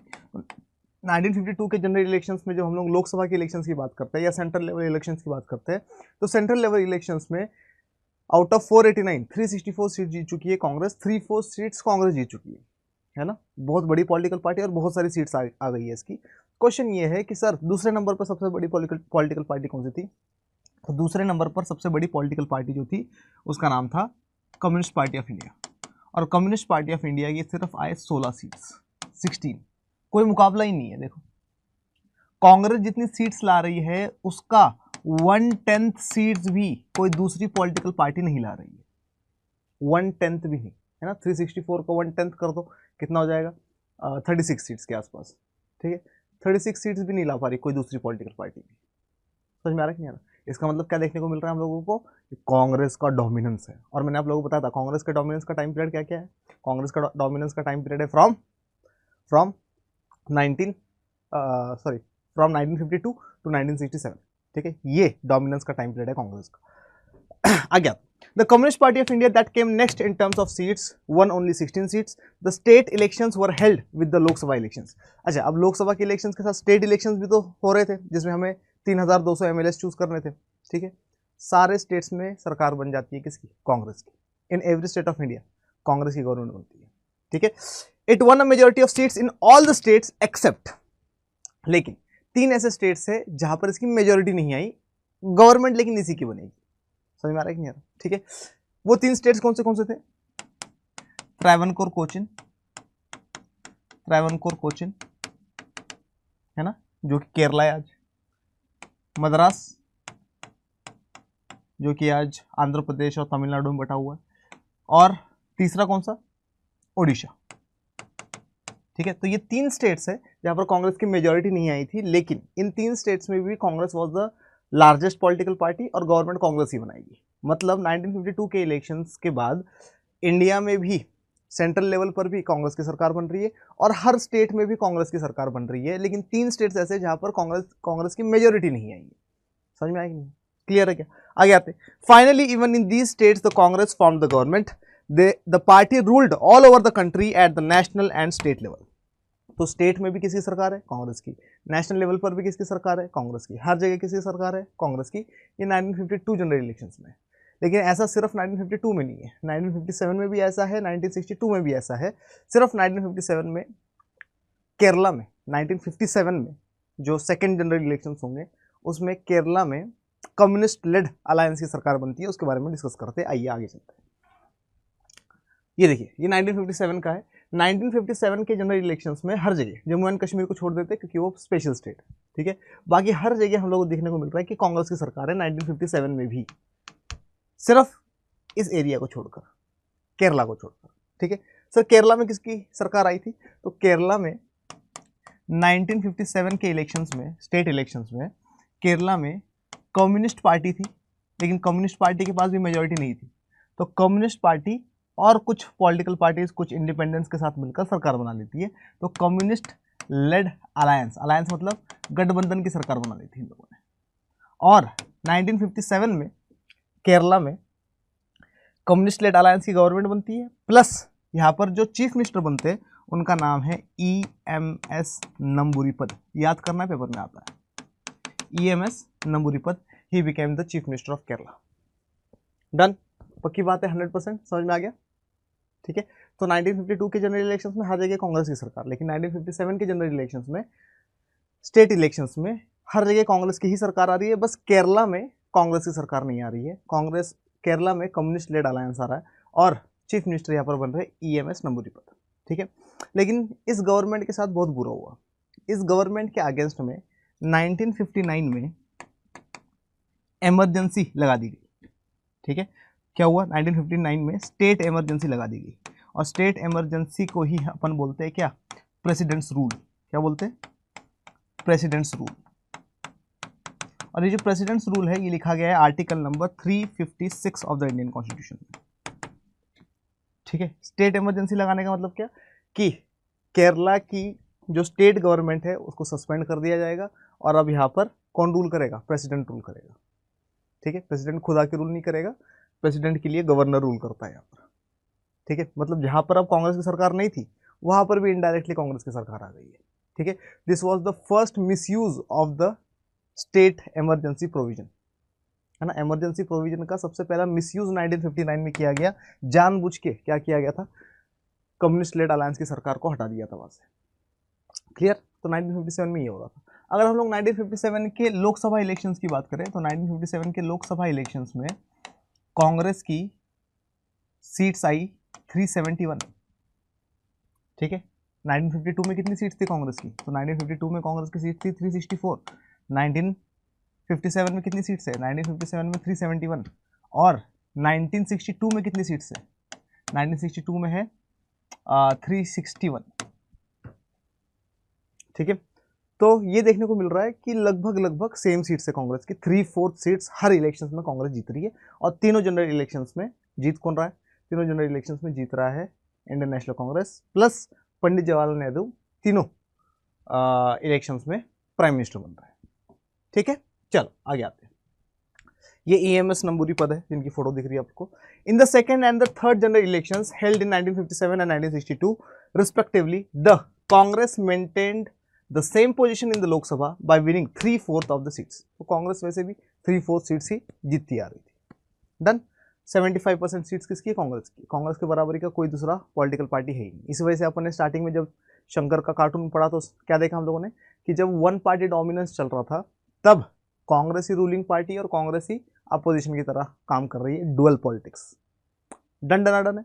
चले आगे, चलो आगे आते हैं। देखो जरा आगे क्या बता रहा है। None of the opposition parties could win even 1/10 of the number of seats won by the Congress. ये मैंने समझा दिया आप लोगों को, जितना कांग्रेस सीट्स लेकर आ रही है उसका 10वां हिस्सा भी कोई सीट्स नहीं ला पा रहा है। In the state assembly elections the Congress did not gate majority in a few cases. ठीक है, ये बोल रहा है कि स्टेट असेंबली के इलेक्शंस में जैसे अपन ने देखा 1952 के इलेक्शंस में 3 स्टेट्स थे जहां पर कांग्रेस की मेजोरिटी नहीं आ रही थी। कहाँ पर नहीं आ रही थी कांग्रेस की मेजोरिटी? मद्रास में नहीं आई थी, त्रावणकोर कोचीन में नहीं आई थी और ओडिशा में नहीं आई थी। देखा था अपन ने। ठीक है, लेकिन वहाँ पर भी कांग्रेस ही सरकार बनाती है क्योंकि उससे ज़्यादा सीट्स किसी के पास नहीं है। ठीक है, मेजोरिटी नहीं आई है but it is the largest political party. The most significant of these cases was in Kerala in 1957 when a coalition led by the Communist Party of India formed the government। ठीक है, तो 1957 में भी ऐसे ही हुआ। 1957 में केरला में मेजोरिटी नहीं आती है कांग्रेस की, लेकिन कांग्रेस यहाँ पर सरकार नहीं बना पाती है, कम्युनिस्ट पार्टी ऑफ इंडिया यहाँ पर सरकार बना देती है। और चीफ मिनिस्टर कौन बनता है? अब आप लोग बताओगे मुझे वीडियो के नीचे कमेंट सेक्शन में। ठीक है, कम्युनिस्ट विक्ट्री इन केरला। तो पहली बार अगर कोई पूछे तुम लोगों से कि पहली बार नॉन कांग्रेस गवर्नमेंट कौन से स्टेट में बनी थी, तो पहली बार नॉन कांग्रेस गवर्नमेंट कौन से स्टेट में बनी है? केरला में बनी है। And who will become the chief minister? EMS Namboori पद। याद करना इनका नाम, बहुत इंपॉर्टेंट है। आगे आते हैं। The extent of the victory of the Congress was artificially boosted by our electoral system. ठीक है, ये बोल रहा है कि जो हमारा इलेक्टोरल सिस्टम है, ठीक है, कौन सा इलेक्टोरल सिस्टम? इसको हम लोग FPTP सिस्टम कहते हैं, first past the post system. Sir ये क्या है first past the post system? देखो एग्जांपल के तौर पे मैं इलेक्शन में खड़ा हूँ, मेरे साथ कोई और भी बंदा इलेक्शन में खड़ा है, और भी कोई है जो इलेक्शन में खड़ा है, और भी कोई है जो इलेक्शन में खड़ा है।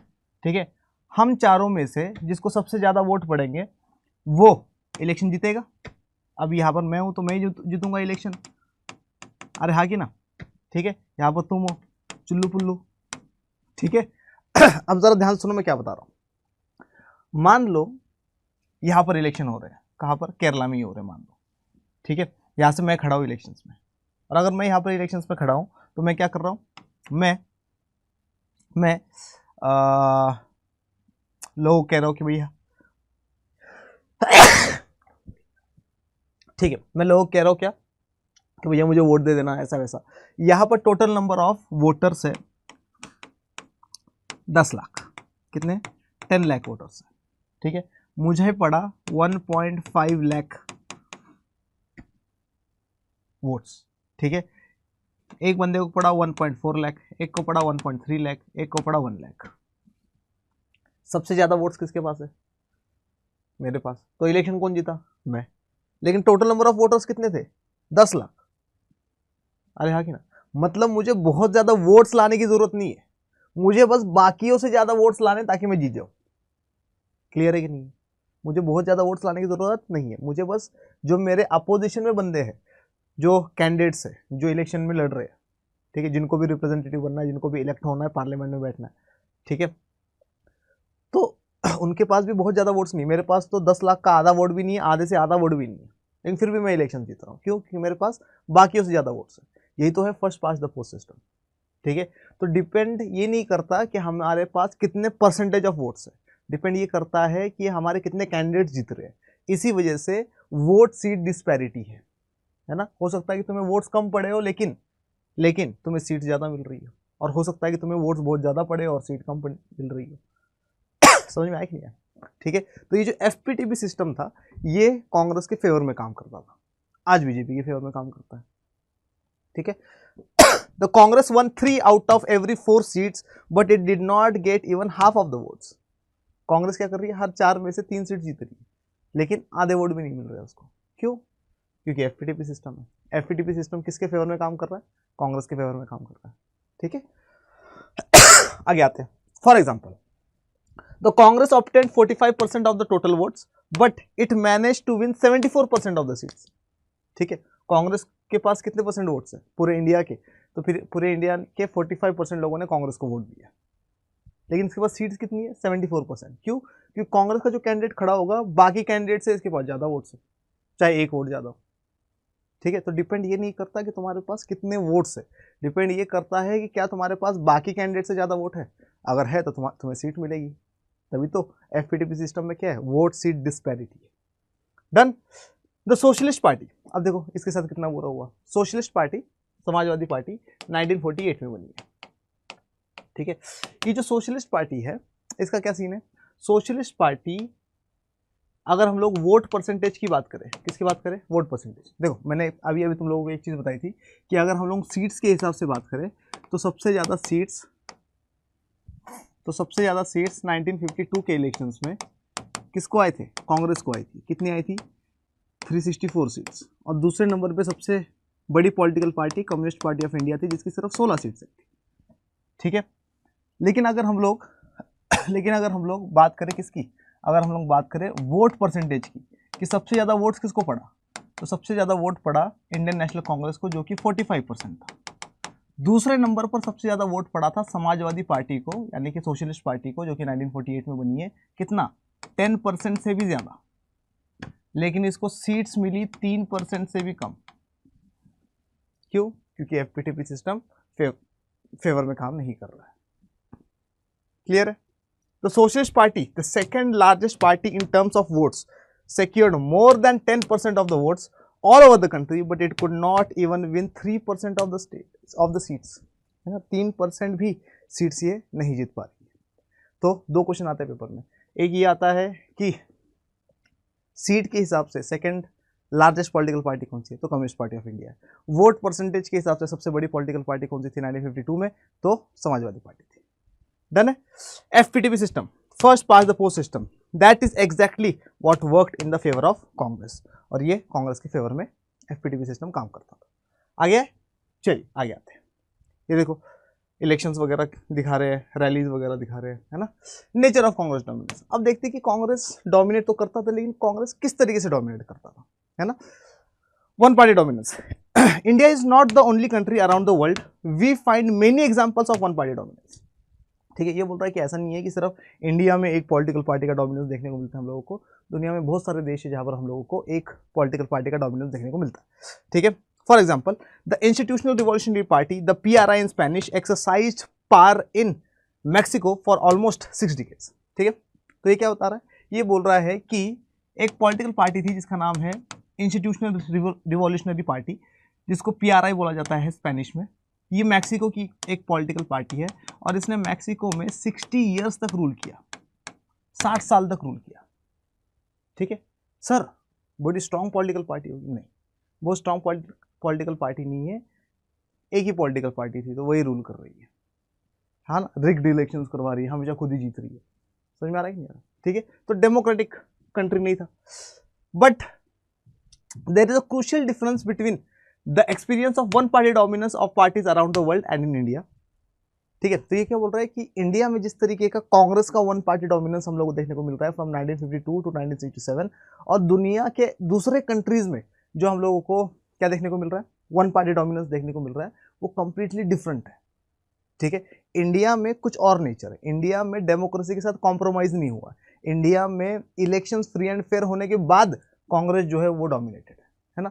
दूसरी कंट्रीज में वन पार्टी डोमिनेंस इस वजह से है क्योंकि या तो वहां पर वन पार्टी सिस्टम ही है, वन पार्टी सिस्टम, एक ही पार्टी वही जीतती है, ठीक है, या फिर वहां पर इलेक्शंस क्या होते हैं, रिग्ड इलेक्शंस होते हैं, फ्री एंड फेयर इलेक्शंस नहीं होते, या फिर इस वजह से है क्योंकि वहां पर मिलिट्री रूल है और उनके कॉन्स्टिट्यूशन में लिखा है कि भाई मिलिट्री रूल करेगी। समझ में आ रहा है कि नहीं आ रहा? तो क्या बता रहा है, there is a crucial difference between the experience of one party dominance of the parties around the world and in India. How? But there is a crucial difference between the experience of one party dominance of parties around the world and in India. In the rest of the cases, the dominance of one party was ensured by compromising democracy, but this was not the case in India. ठीक है, ये बोल रहा है कि बाकी countries में जो वन पार्टी डोमिनेंस आ रहा है या फिर कोई एक पॉलिटिकल पार्टी लगातार इलेक्शन जीत रही है या लगातार वो रूल कर रही है, तो वो इस वजह से नहीं है क्योंकि वहाँ पर डेमोक्रेसी है, इस वजह से कि वहाँ पर फ्री एंड फेयर इलेक्शंस नहीं हो रहे। लेकिन इंडिया में क्या हो रहा है, इंडिया में फ्री एंड फेयर इलेक्शंस हो रहे हैं, लोग डेमोक्रेटिकली इलेक्ट हो रहे हैं और इंडिया में डेमोक्रेसी के साथ बिल्कुल भी कॉम्प्रोमाइज नहीं हो रहा है। ठीक है, तो यही बता रही है।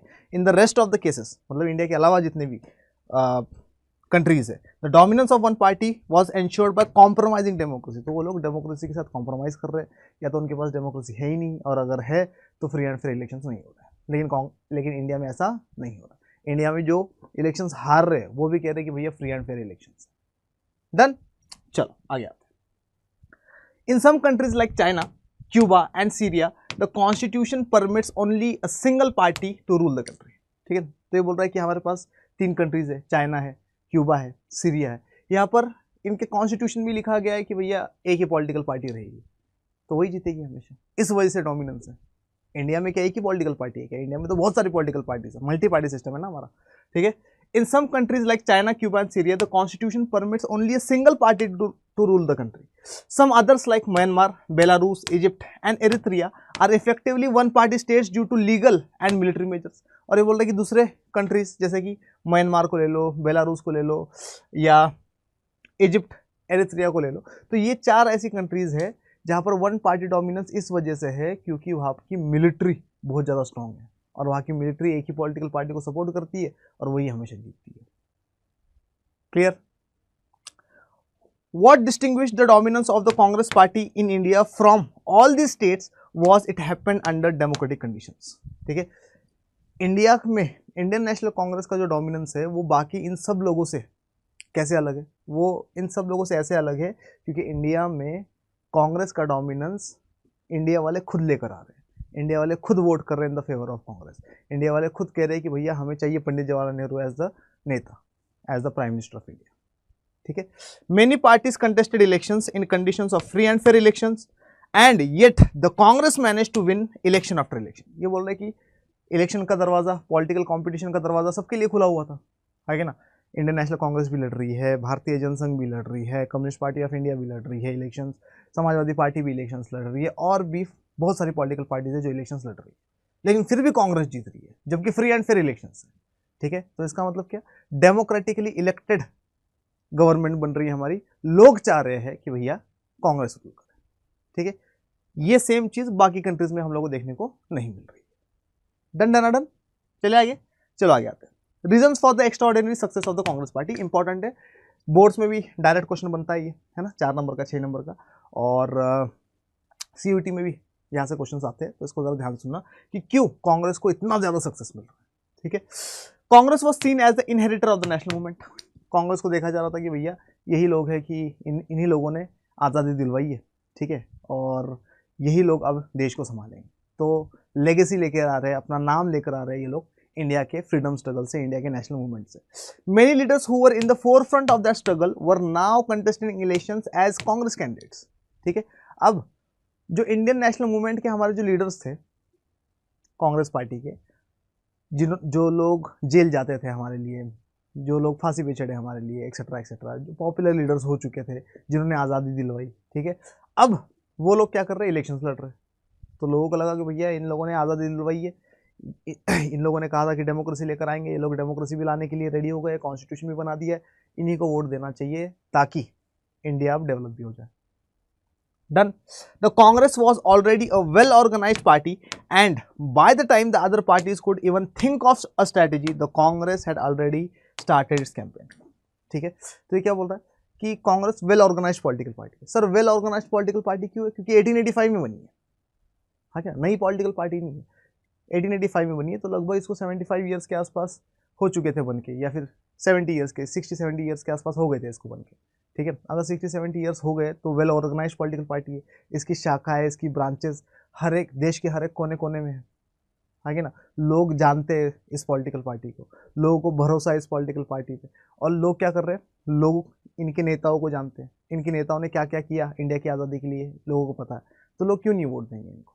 ठीक है, और इसका इतना वेल ऑर्गेनाइज स्ट्रक्चर था कि जब तक दूसरे पॉलिटिकल पार्टीज वाले क्या करते हैं, अपना प्लानिंग करते हैं, स्ट्रेटेजी बनाते है ना, अपना स्ट्रक्चर बनाते हैं, प्लान करते हैं किस तरह से इलेक्शंस करवाने, किस तरीके से रैलीज करवाने, तब तक तो इंडियन नेशनल कांग्रेस का प्रचार शुरू हो चुका था।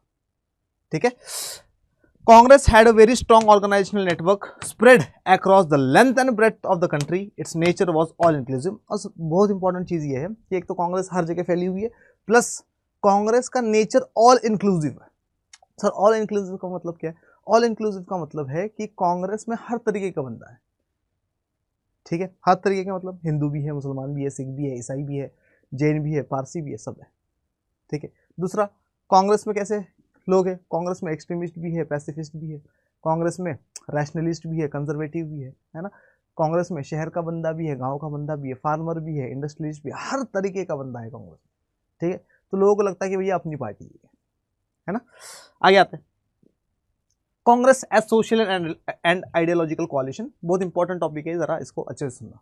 ठीक है, Congress as social and ideological coalition. Congress, it evolved from its origin in 1885 as a pressure group for the newly educated professional and commercial classes to a mass movement in the 20th century। तो ये क्या बोल रहा है कि Indian National Congress जो है, Indian National Congress जब 1885 में बनी थी, तब एक प्रेशर ग्रुप की तरह बनी थी, एक ऐसा ग्रुप जो ब्रिटिशर्स के ऊपर प्रेशर लाए, है ना। और स्टार्टिंग में ये लोग आज़ादी नहीं मांगते थे, क्योंकि हम लोगों को पता ही नहीं था कि आज़ादी क्या है ना। आज़ादी तो मांगना हम लोग बहुत बाद में स्टार्ट करेंगे, समझ में आ रहा है कि नहीं आ रहा, 20th सेंचुरी में। लेकिन अभी क्या हो रहा है, 19th सेंचुरी में जब ये बनी है, 1885 में जब ये बनी है, तो एक प्रेशर ग्रुप की तरह है ना। ये लोग पार्टिसिपेशन मांग रहे हैं ब्रिटिशर्स के साथ कि भैया हमें भी IAS ऑफिसर बनना है, हमें भी IPS ऑफिसर बनना है, हमें भी क्या करना है, हमें भी जज बनना है। ठीक है, हमें भी क्या, हमें भी लॉ मेकर्स बनना है। ठीक है, तो पार्टिसिपेशन मांग रहे हैं, रिजर्वेशन मांग रहे हैं, एजुकेशन मांग रहे हैं। ठीक है, वो वाला सिस्टम है स्टार्टिंग में। ठीक है, तो 1885 में जब ये बना, तो इसमें सिर्फ एलिट क्लास के लोग थे। कांग्रेस में कैसे लोग थे? एलिट क्लास के लोग थे। सर एलिट क्लास के लोग मतलब, एलिट क्लास के लोग का मतलब ये है कि कांग्रेस में सिर्फ highly educated, high class, high cast के लोग हैं। समझ में आ रहा है कि नहीं आ रहा? या तो हाईली, बहुत हाईली एजुकेटेड लोग हैं, या सिर्फ हाई कास्ट के लोग, हाई क्लास के लोग। अब वो किसी भी धर्म के हो सकते हैं, किसी भी कम्युनिटी के हो सकते हैं। ठीक है, तो कांग्रेस स्टार्टिंग में ऐसे बनी, लेकिन कांग्रेस जैसे जैसे सोशल मूवमेंट्स करते चली गई, वैसे वैसे कांग्रेस का दायरा बड़ा होता जाने लग गया।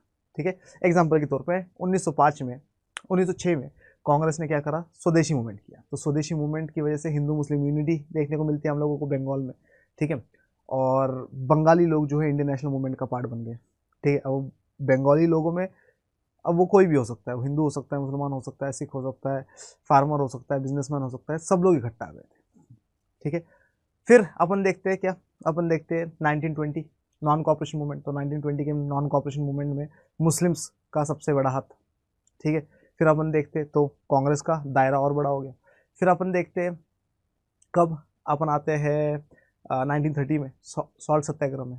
ठीक है, सिविल डिसोबीडियंस मूवमेंट जिसको बोलते हैं। तो सिविल डिसोबीडियंस मूवमेंट में जब गांधी जी दांडी मार्च कर रहे थे, तो सबसे ज़्यादा सपोर्ट आया था इंडस्ट्रियलिस्ट की तरफ से, दायरा और बढ़ गया। ठीक है, फिर अपन बात करें अगर पीजेंट मूवमेंट्स की, है ना, जो गांधी जी ने करे थे, एग्जाम्पल के तौर पे अगर हम लोग चंपारण मूवमेंट देखें, खेड़ा मूवमेंट देखें, अहमदाबाद मूवमेंट देखें, बारदोली मूवमेंट देखें, तो इससे फार्मर्स जुड़ गया कांग्रेस के साथ, और बड़ा दायरा हो गया, और कांग्रेस का सोशल बेस बढ़ गया, है ना। अब हाई कास्ट, हाई क्लास लोग नहीं है, हर तरीके का बंदा कांग्रेस में है। समझ में आ रहा है कि नहीं आ रहा?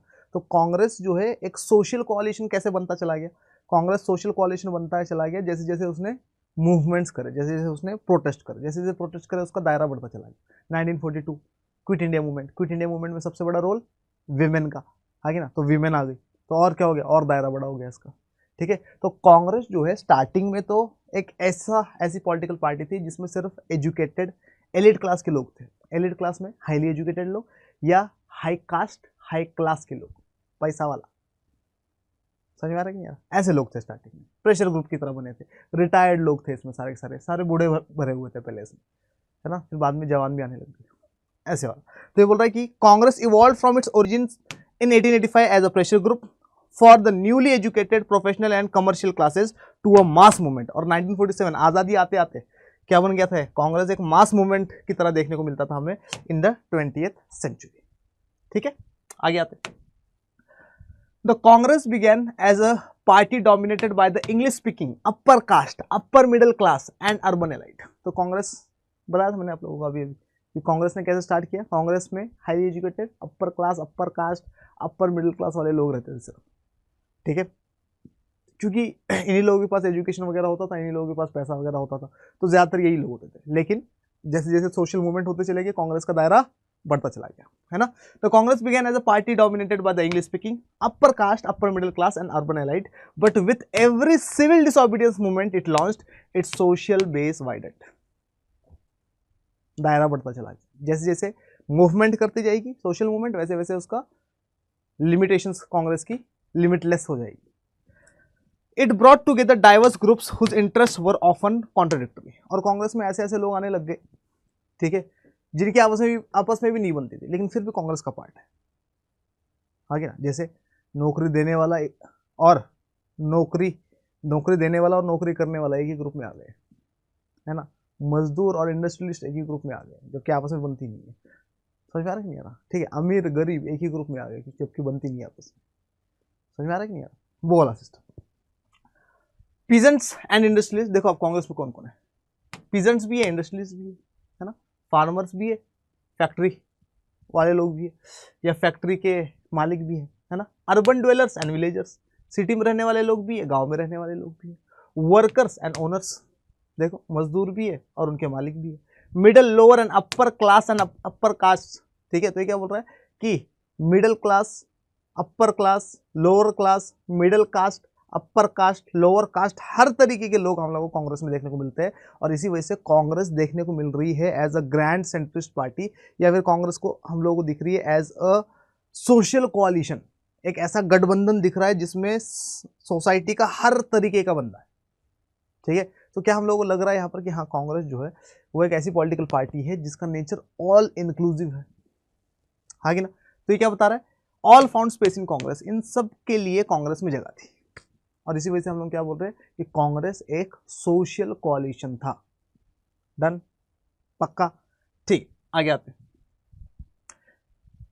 Gradually its leadership also expanded beyond the upper caste and upper class. अब जब स्टार्टिंग में कांग्रेस बनी थी तो इसमें सिर्फ अपर caste upper class highly educated लोग थे, तो इसमें लीडर्स भी तो वैसे ही थे पहले, इंग्लिश स्पीकिंग लीडर्स, है ना।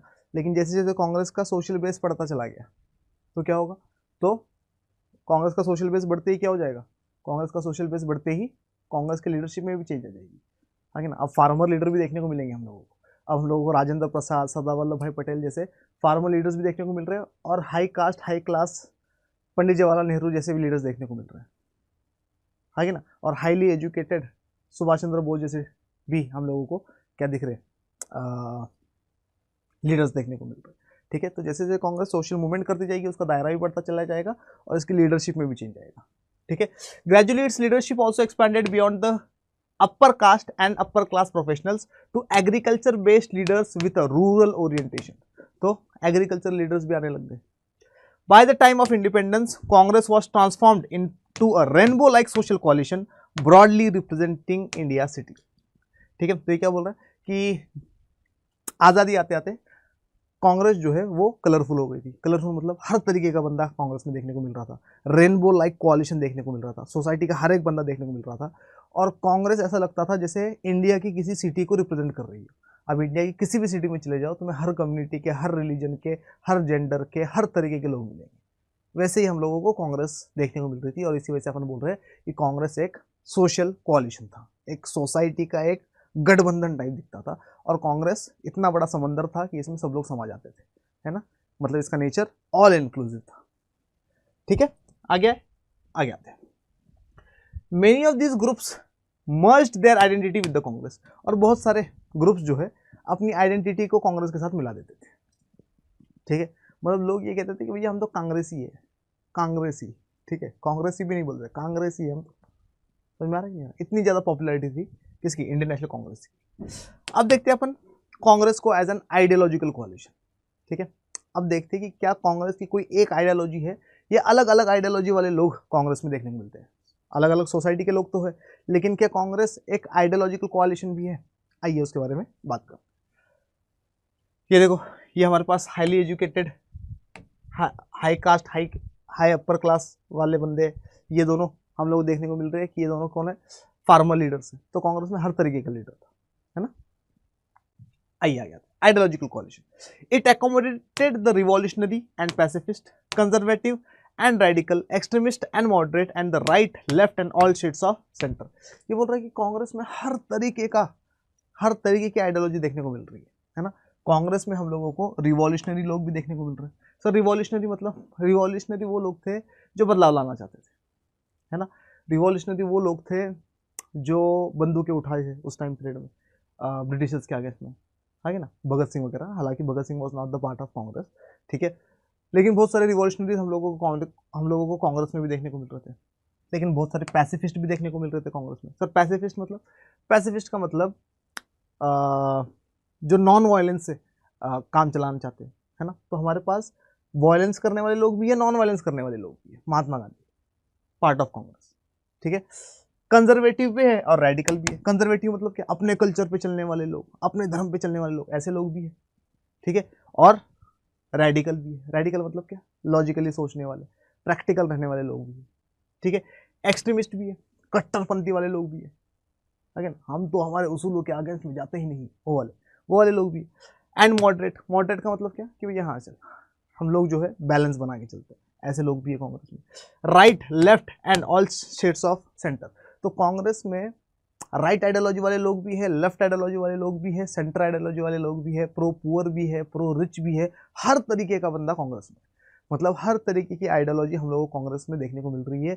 इसी वजह से मैं कह रहा हूँ कि कांग्रेस की कोई एक आइडियोलॉजी नहीं थी। कांग्रेस जो है वो एक रेनबो लाइक कोalition था सोसाइटी के हिसाब से, और आइडियोलॉजी के हिसाब से कांग्रेस दिखती थी as a grand centrist party, है ना। क्यों? राइट आइडियोलॉजी वाले बंदा भी इसमें है जो कि प्रो रिच है, लेफ्ट आइडियोलॉजी वाला बंदा भी इसमें है जो कि प्रो पुअर है, मतलब कम्युनिस्ट भी है, सोशलिस्ट भी है, कैपिटलिस्ट लोग भी है, and all centres of grey, all ideologies है इसमें।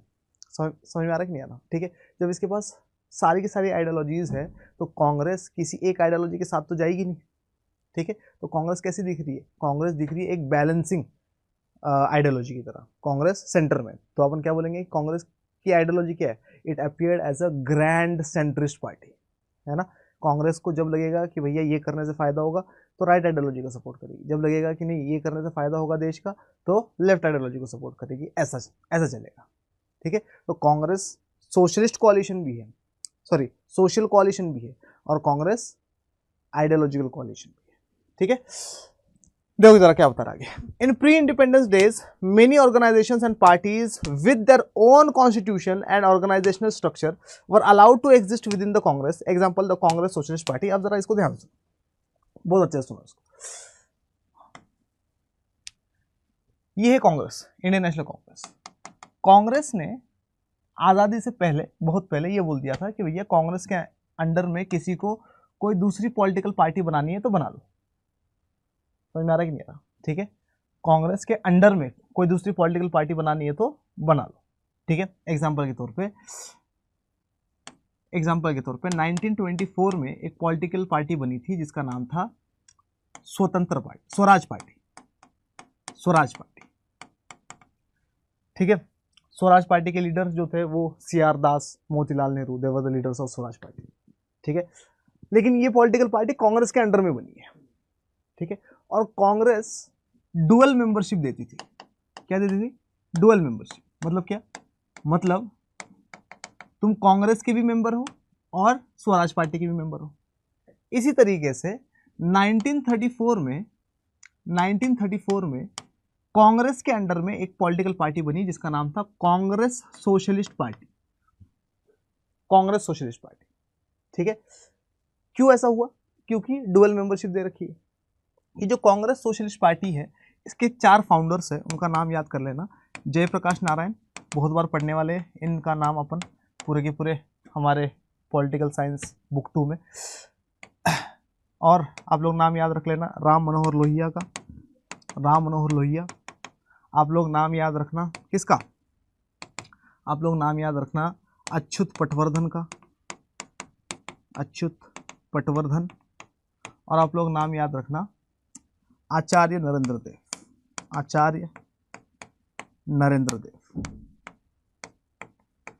ठीक है। ये 4 जो लोग हैं, they all were the founders of the Congress socialist party, ठीक है। हुआ क्या, आज़ादी हो गई 1947 आज़ादी होने के बाद कांग्रेस ने डुअल मेंबरशिप खत्म कर दी। अब कांग्रेस ने कहा कि भैया कोई 2 पॉलिटिकल पार्टी नहीं, अब एक ही पॉलिटिकल पार्टी रहेगी जिसका नाम कांग्रेस होगा। तो कांग्रेस सोशलिस्ट पार्टी वालों को ये बात पसंद नहीं आई और कांग्रेस सोशलिस्ट पार्टी वालों ने कहा कि भैया ठीक है, हम लोग कांग्रेस छोड़ रहे हैं। इन लोगों ने कांग्रेस छोड़ा और इन लोगों ने अपनी नई पॉलिटिकल पार्टी बनाई जिसका नाम था समाजवादी पार्टी या सोशलिस्ट पार्टी। पहले ये कांग्रेस सोशलिस्ट पार्टी था, अब सोशलिस्ट पार्टी, जो कि 1948 में बनी। तो कांग्रेस ने क्योंकि डुअल मेंबरशिप खत्म कर दी, इस वजह से क्या हुआ, इस वजह से कांग्रेस सोशलिस्ट पार्टी उसको छोड़ के चली गई और दूसरी अपनी खुद की अलग पॉलिटिकल पार्टी बना ली। डन। देखो जरा क्या बता रहा है। इन प्री इंडिपेंडेंस डेज में many organizations and parties with their own constitution and organizational structure were allowed to exist within the Congress. Example, the Congress Socialist Party. बस इतना ही बता रहा है और तो कुछ बता ही नहीं रहा। चलो आगे आते हैं, tolerance and management of factions पे आते हैं। This कोalition like character of the Congress gave it N unusual strength. ये बोल रहा है कि कांग्रेस का ये जो क्या है कैरेक्टर है, कोalition लाइक कैरेक्टर, ठीक है, ये इसको एक अनयूजुअल स्ट्रेंथ देता था। Tolerance and management of factions को समझते। पहले समझते हैं कि फैक्शन होता क्या है। एक्चुअली में फैक्शन हम लोग कहते हैं किसको है और व्हाट इज द फैक्शन, है ना। तो पहले अगर वर्ड्स क्लियर होंगे तो इजीली अपने को समझ में आ जाएगा। फैक्शन का मतलब होता है group with in a group,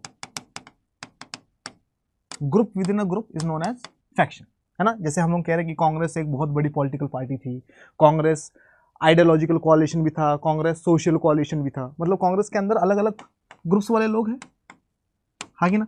और अगर कांग्रेस में अलग अलग ग्रुप्स वाले लोग हैं तो इसका मतलब क्या, इसका मतलब कि अगर किसी एक बड़े ग्रुप में बहुत अलग अलग छोटे छोटे ग्रुप्स हो तो उसको अपन फैक्शन बोलेंगे।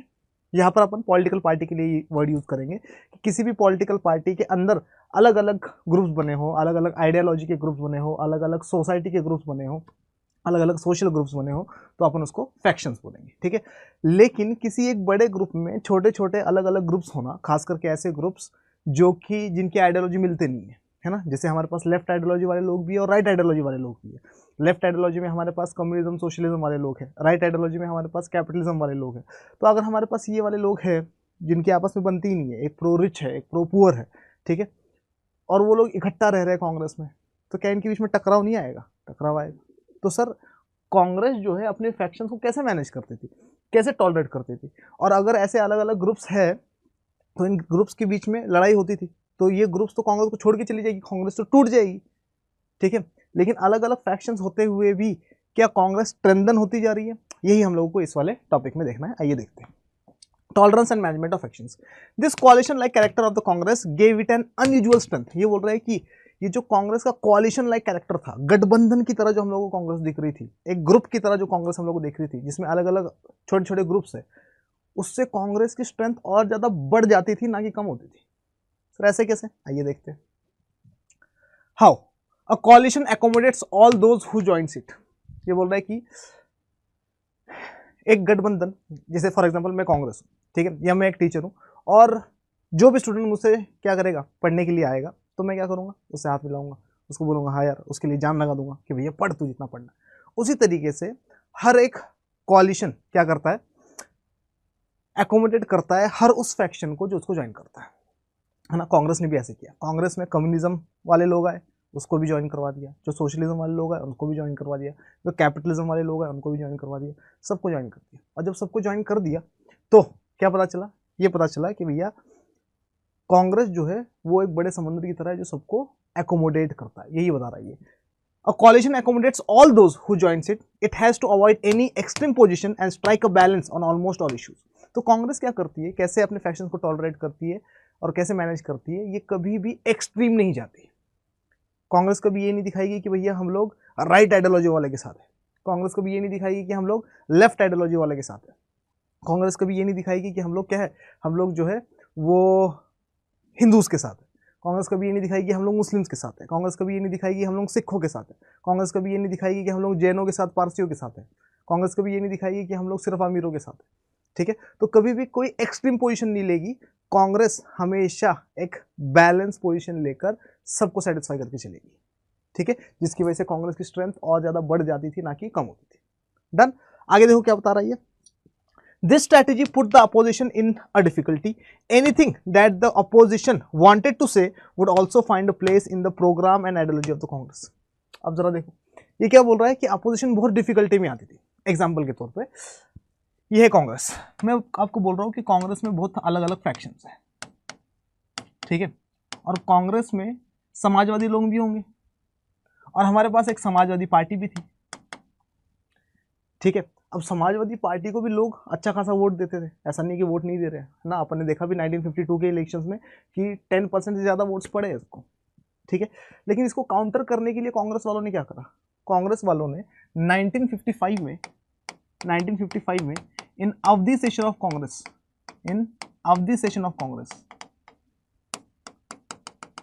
सर ये अवधि कहाँ पर है, अवधि है कहाँ पर, मद्रास में है ना, मद्रास के पास था। तो अवधि सेशन ऑफ कांग्रेस में क्या हुआ, अवधि सेशन ऑफ कांग्रेस में कांग्रेस ने कहा कि हम तो सोशलिस्ट है, हम तो सोशलिस्ट पैटर्न पर डेवलपमेंट करेंगे। समझ में आ रहा है कि नहीं? अब लोग बोलेंगे कि भैया कांग्रेस तो खुद कह रहा है कि हम सोशलिस्ट है, और ये देखो समाजवादी भी कह रही है कि हम सोशलिस्ट है। अब लोग क्या बोलेंगे, भैया एक छोटी पार्टी एक बड़ी पार्टी किसको सपोर्ट करे, कांग्रेस तो खुद ही सोशलिस्ट है, चलो कांग्रेस को वोट देते हैं। समझ में आया कि नहीं? ऐसे ही communist party of India, Congress बोले कि मेरे पास भी कम्युनिस्ट है, कम्युनिस्ट आइडियोलॉजी वाले लोग मेरे पास भी है। कोई मुसलमानों की पॉलिटिकल पार्टी बनेगी, कांग्रेस बोलेगी मेरे पास भी मुसलमान है, है ना। कोई हिंदू एक्सट्रीमिस्ट की पार्टी बनेगी या हिंदूज की पार्टी बनेगी, कांग्रेस बोलेगी ये ले हिंदूज ऑलरेडी है, हिंदू एक्सट्रीमिस्ट ऑलरेडी है हमारे पास। समझ में आ रहा है कि नहीं? मतलब अपोजिशन कुछ भी इशू लेकर आ रहा है, वो चीज या कोई भी प्रोग्राम लेकर आ रहा है, वो पहले से ही कांग्रेस में थी और इसी वजह से भी कांग्रेस जो है वो स्ट्रेंथन थी। ठीक है, यही बता रही है। This strategy put the opposition in a difficulty. Anything that the opposition wanted to say would also find a place in the program and ideology of the Congress. Opposition कुछ भी कहना चाहता हूँ, ठीक है, वो ऑलरेडी कांग्रेस के पास वो वाला प्रोग्राम, वो वाली सोच या वो वाली बातें हैं। ठीक है, इस वजह से कांग्रेस क्या होती थी, इस वजह से अपोजिशन जो है हमेशा डिफिकल्टी में रहती थी। आगे आते हैं। In a party that has the nature of coalition, there is a greater tolerance of internal differences and ambitions of various groups and leaders are accommodated. ठीक है, ये बोल रहा है कि ऐसी पॉलिटिकल पार्टी जो कि एक गठबंधन की तरह देखने को मिल रही है, एक ऐसी पॉलिटिकल पार्टी जो गठबंधन की तरह देखने को मिलती है, ऐसी पॉलिटिकल पार्टीज में टॉलरेंस बहुत ज्यादा होता है, सहन शक्ति बहुत ज्यादा होती है। ठीक है, मतलब क्यों, क्योंकि भैया सबकी बातें माननी है, सबका सुनना है, फिर उसके बाद डिसीजन लेना। ठीक है, और हर ग्रुप का अपना अपना एम्बिशन होगा कि भैया हमें भी आगे बढ़ना है, हमें अपनी सोच को आगे बढ़ाना है, एक्सेट्रा एक्सेट्रा। ठीक है, तो ये बता रहा है in a party that has the nature of a coalition there is a greater tolerance of internal differences. ठीक है, अंदर के जो डिफरेंसेस है उनका टॉलरेंस है इनके पास, and ambitious of various groups and leaders are accommodated. The Congress did both this during the freedom struggle and continue doing this even after independence. तो कांग्रेस क्या करती थी, कांग्रेस इंडिपेंडेंस से पहले भी सारे सोशल ग्रुप्स को, सारे आइडियोलॉजिकल ग्रुप्स को टॉलरेट करती थी, बाद में भी इसने टॉलरेट करना स्टार्ट कर दिया। और सिर्फ टॉलरेट नहीं कर रही है, एनकरेज भी कर रही है कांग्रेस, क्या कि भैया अपने आइडियोलॉजी को फैलाओ, अपनी आइडियोलॉजी को स्ट्रॉन्ग करो।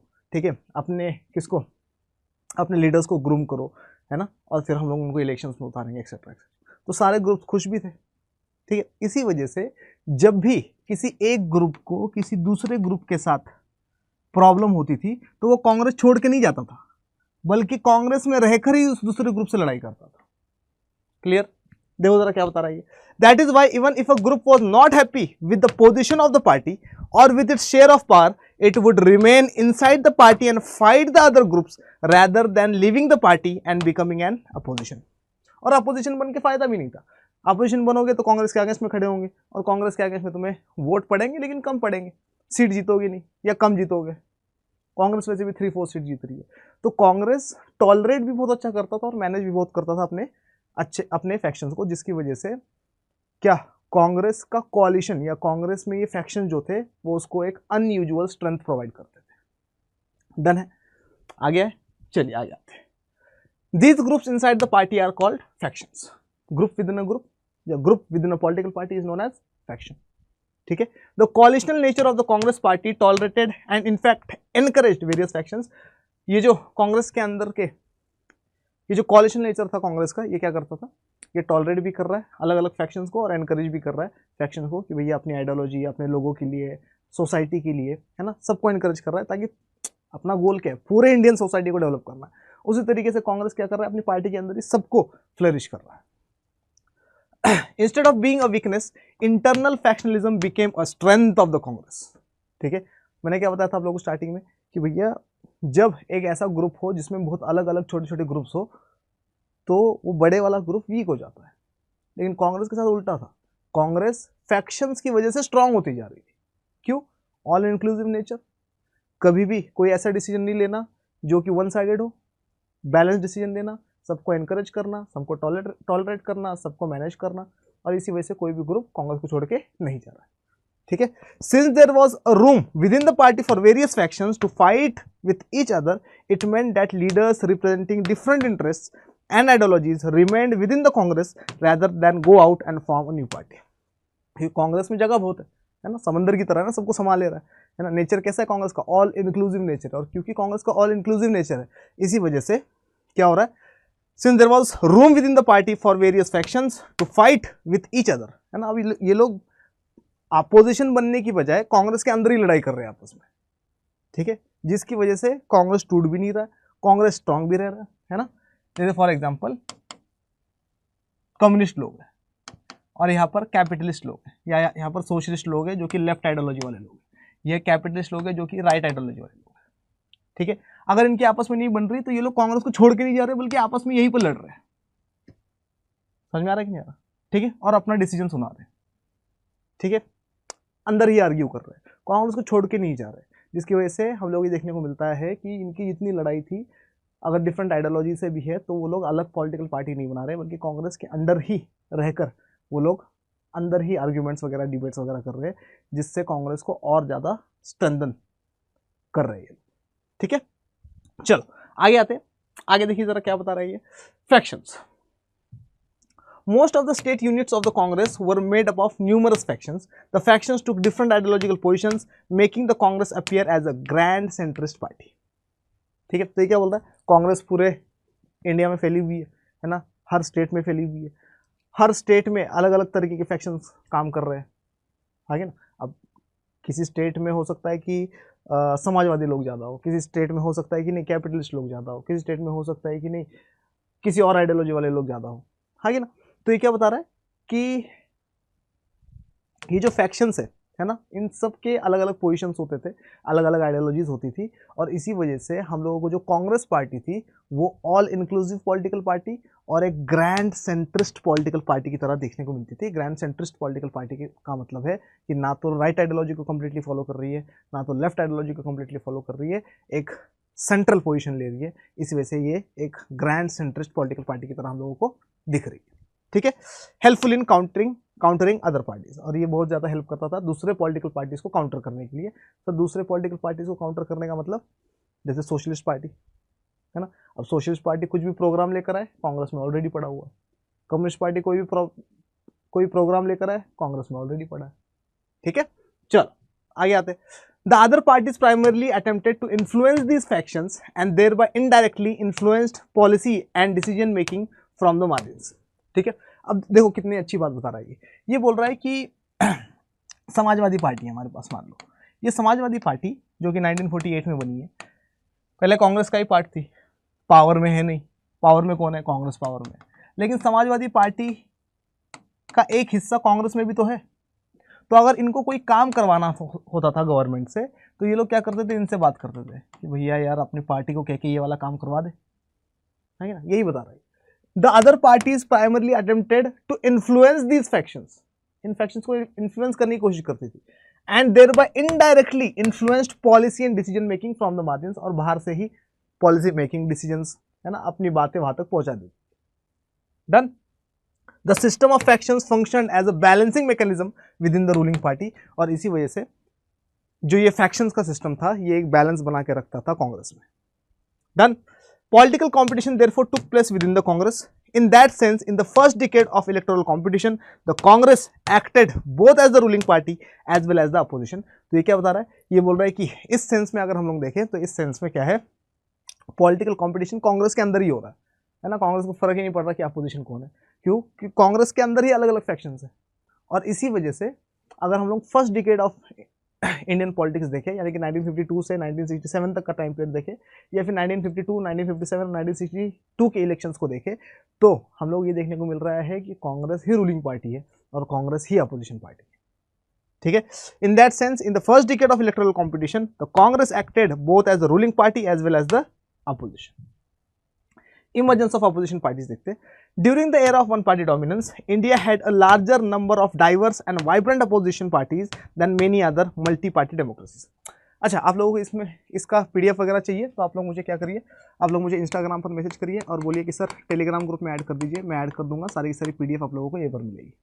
ठीक है, इमरजेंस ऑफ अपोजिशन पार्टीज के बारे में क्या बता रही है, era of one party dominance की बात कर रहा है। तो मैंने आपको बताया था टाइम पीरियड 1952 से लेकर 1967 तक का टाइम पीरियड है किसका, era of one party dominance का, या कांग्रेस के डोमिनेंस का, कांग्रेस के दबदबे का।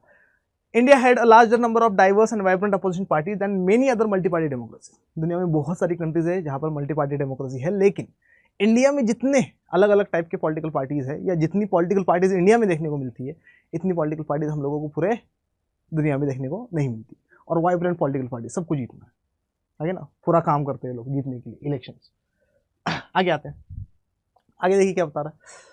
During the era of one party dominance all these opposition parties succeeded in gaining only a token representation in the Lok Sabha and state assemblies during this period. बिल्कुल सही बात बोलता, ये बोल रहा है कि era of one party dominance के टाइम पीरियड में, या 1952 से 1967 तक के टाइम पीरियड में, इनको बहुत छोटे अमाउंट में या टोकन अमाउंट में रिप्रेजेंटेशन मिलता था।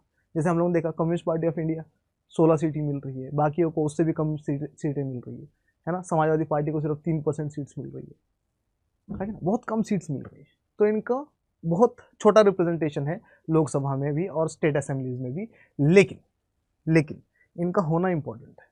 सर क्यों, आइए देखते हैं। Yet their presence played crucial role in maintaining the democratic character of the system. ठीक है, अगर अपोजिशन ना हो और सारे कांग्रेस के मेंबर हो तो कांग्रेस तो मनमानी करेगी, है ना। तो कांग्रेस का डेमोक्रेटिक कैरेक्टर पकड़ के रखने के लिए, डेमोक्रेटिक कैरेक्टर मेंटेन करने के लिए, है ना, घोड़ा होता है ना, घोड़े को क्या लगा दो, घोड़े को लगाम लगाने के लिए, ठीक है, क्या चाहिए, घोड़े के पास जितनी स्ट्रेंथ है उतना उसके ऊपर बैठा हुआ जो आदमी उसके पास उतनी स्ट्रेंथ नहीं है ना, लेकिन घोड़े को कंट्रोल करने की स्ट्रेंथ है। ठीक है, तो घोड़े को लगाम लगाने के लिए क्या जरूरत है, अपोजिशन पार्टी की जरूरत है। क्योंकि जैसे ही कांग्रेस कुछ अनडेमोक्रेटिक करने की कोशिश करेगी, जैसे ही कांग्रेस कॉन्स्टिट्यूशन के अगेंस्ट में जाने की कोशिश करेगी, ये अपोजिशन वाले मेंबर्स खड़े हो जाएंगे और बोलेंगे भैया ये मत करना, हंगामा कर दूंगा पूरे देश में, है ना। प्लस इनके होने की वजह से, अपोजिशन के होने की वजह से अल्टरनेटिव भी तो जिंदा है ना। लोग ये भी तो सोच रहे होंगे कि भैया कांग्रेस को वोट नहीं देंगे तो किसको देंगे, तो ये लोग बोल सकते हैं अपोजिशन वाले कि भैया हमें दो, हम बचाएंगे कॉन्स्टिट्यूशन, हम बचाएंगे डेमोक्रेसी। समझ में आ रही नहीं? तो opposition, why is opposition important? Opposition is important to maintain the democratic character of the system. ठीक है, आगे आते हैं। इंडिया, अच्छा ये तो पढ़ लिया अपन ने। Some of India had a large number of diverse and vibrant opposition parties than many other multi-party democracies. Some of these had come into being even before the first general elections of 1952. बिल्कुल सही बात है। ठीक है, ये बोल रहा है कि बहुत सारी पॉलिटिकल पार्टीज तो 1952 के जनरल इलेक्शन से पहले ही बन गई थी। बिल्कुल, कब बनी? 1948 समाजवादी पार्टी बनी है, 1949 द्राविड़ा मुन्नेत्रा खजगम तमिलनाडु की पॉलिटिकल पार्टी बनी है, ठीक है। 1951 भारतीय जनसंघ बना है, ठीक है। तो वो बहुत सारी पॉलिटिकल पार्टीज तो 1952 के जनरल इलेक्शन से पहले ही बन गई है। तो ऐसा नहीं है कि सिर्फ कांग्रेस ही पॉलिटिकल पार्टी है, और पूरे देश में और भी पॉलिटिकल पार्टीज जो इलेक्शन में खड़ी हुई है। कम्युनिस्ट पार्टी ऑफ इंडिया है, हाँ, ना। Some of these parties played an important part in the politics of the country in the 60s and 70s। और ये जो अपोजिशन पॉलिटिकल पार्टीज है वो 1960s में और 1970s में बहुत इंपॉर्टेंट रोल प्ले करने वाली है, जो कि हम लोग आगे पढ़ेंगे, ठीक है। The roots of almost all the non-Congress parties of today can be traced to one or the other of the opposition parties of the 1950s, ठीक है। तो बोला कि 1950 आज हम लोग जितनी भी अपोजिशन पार्टीज देखने को मिल रही है हम लोगों को, तो वो उनकी रूट्स जो है वो इन्हीं पुरानी पॉलिटिकल पार्टीज से क्या करती है, जुड़ती है। जैसे समाजवादी पार्टी निकली है किससे, समाजवादी पार्टी निकली है कांग्रेस सोशलिस्ट पार्टी से 1934 वाले से, है ना। भारतीय जनसंघ, तो भारतीय जनसंघ खत्म हो गई थी और बाद में भारतीय जनता पार्टी बन गई थी, बीजेपी, है ना। तो भारतीय जनता पार्टी का पेरेंट ऑर्गेनाइजेशन क्या है, भारतीय जनसंघ, जो कि 1951 में बन गई, ठीक है। तो 1950s में हमारे पास जो पॉलिटिकल पार्टीज थी, जो अपोजिशन पॉलिटिकल पार्टीज थी, उनमें हम लोगों को रूट्स देखने को मिलते हैं आज के अपोजिशन पॉलिटिकल पार्टीज के, है ना। The roots of almost all the non Congress political parties of today can be traced to one or the other of the opposition parties of the 1950s। Significance of opposition parties at that time important है, question बनता है किसमें, boards में directly. इसका ध्यान सुनो, ये क्या पूछता है, ये बोल रहा है कि अपोजिशन पॉलिटिकल पार्टीज का रोल क्या है या कितना इंपॉर्टेंस क्या है उनका, ठीक है। एक तो इंपॉर्टेंस है डेमोक्रेटिक कैरेक्टर मेंटेन करके रखना, दूसरा इंपॉर्टेंस है कि भैया अल्टरनेटिव जिंदा रखना, है ना। कांग्रेस नहीं तो कौन, हम, ठीक है। इधर देखते, this kept the ruling party under check. ये क्या करती है, अपोजिशन पार्टीज रूलिंग पार्टीज के ऊपर नजर रखती है कि भैया कुछ गड़बड़ी तो नहीं कर।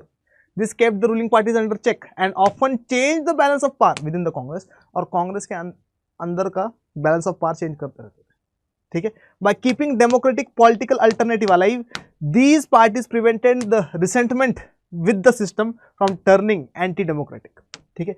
अब क्योंकि अपोजिशन पॉलिटिकल पार्टीज थी, चाहे कम रिप्रेजेंटेशन हो, लेकिन है ना, तो पॉलिटिकल अल्टरनेटिव वाला ही, पॉलिटिकल अल्टरनेटिव है लोगों के पास कि अगर कांग्रेस ज़्यादा अनडेमोक्रेटिक होने लग गई, कांग्रेस अनकॉन्स्टिट्यूशनल तरीके से काम करने लग गई, तो अगले इलेक्शन में कांग्रेस को उठा के पटक देगी सरकार, लोग, और किसको वोट देंगे, किसको वोट देंगे, अपोजिशन को।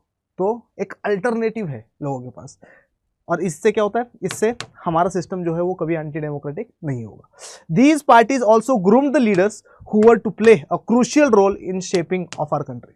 और इन्हीं पॉलिटिकल पार्टी के बहुत सारे लोग आने वाले समय में इंडिया की पॉलिटिक्स में बहुत बड़े बड़े काम करेंगे।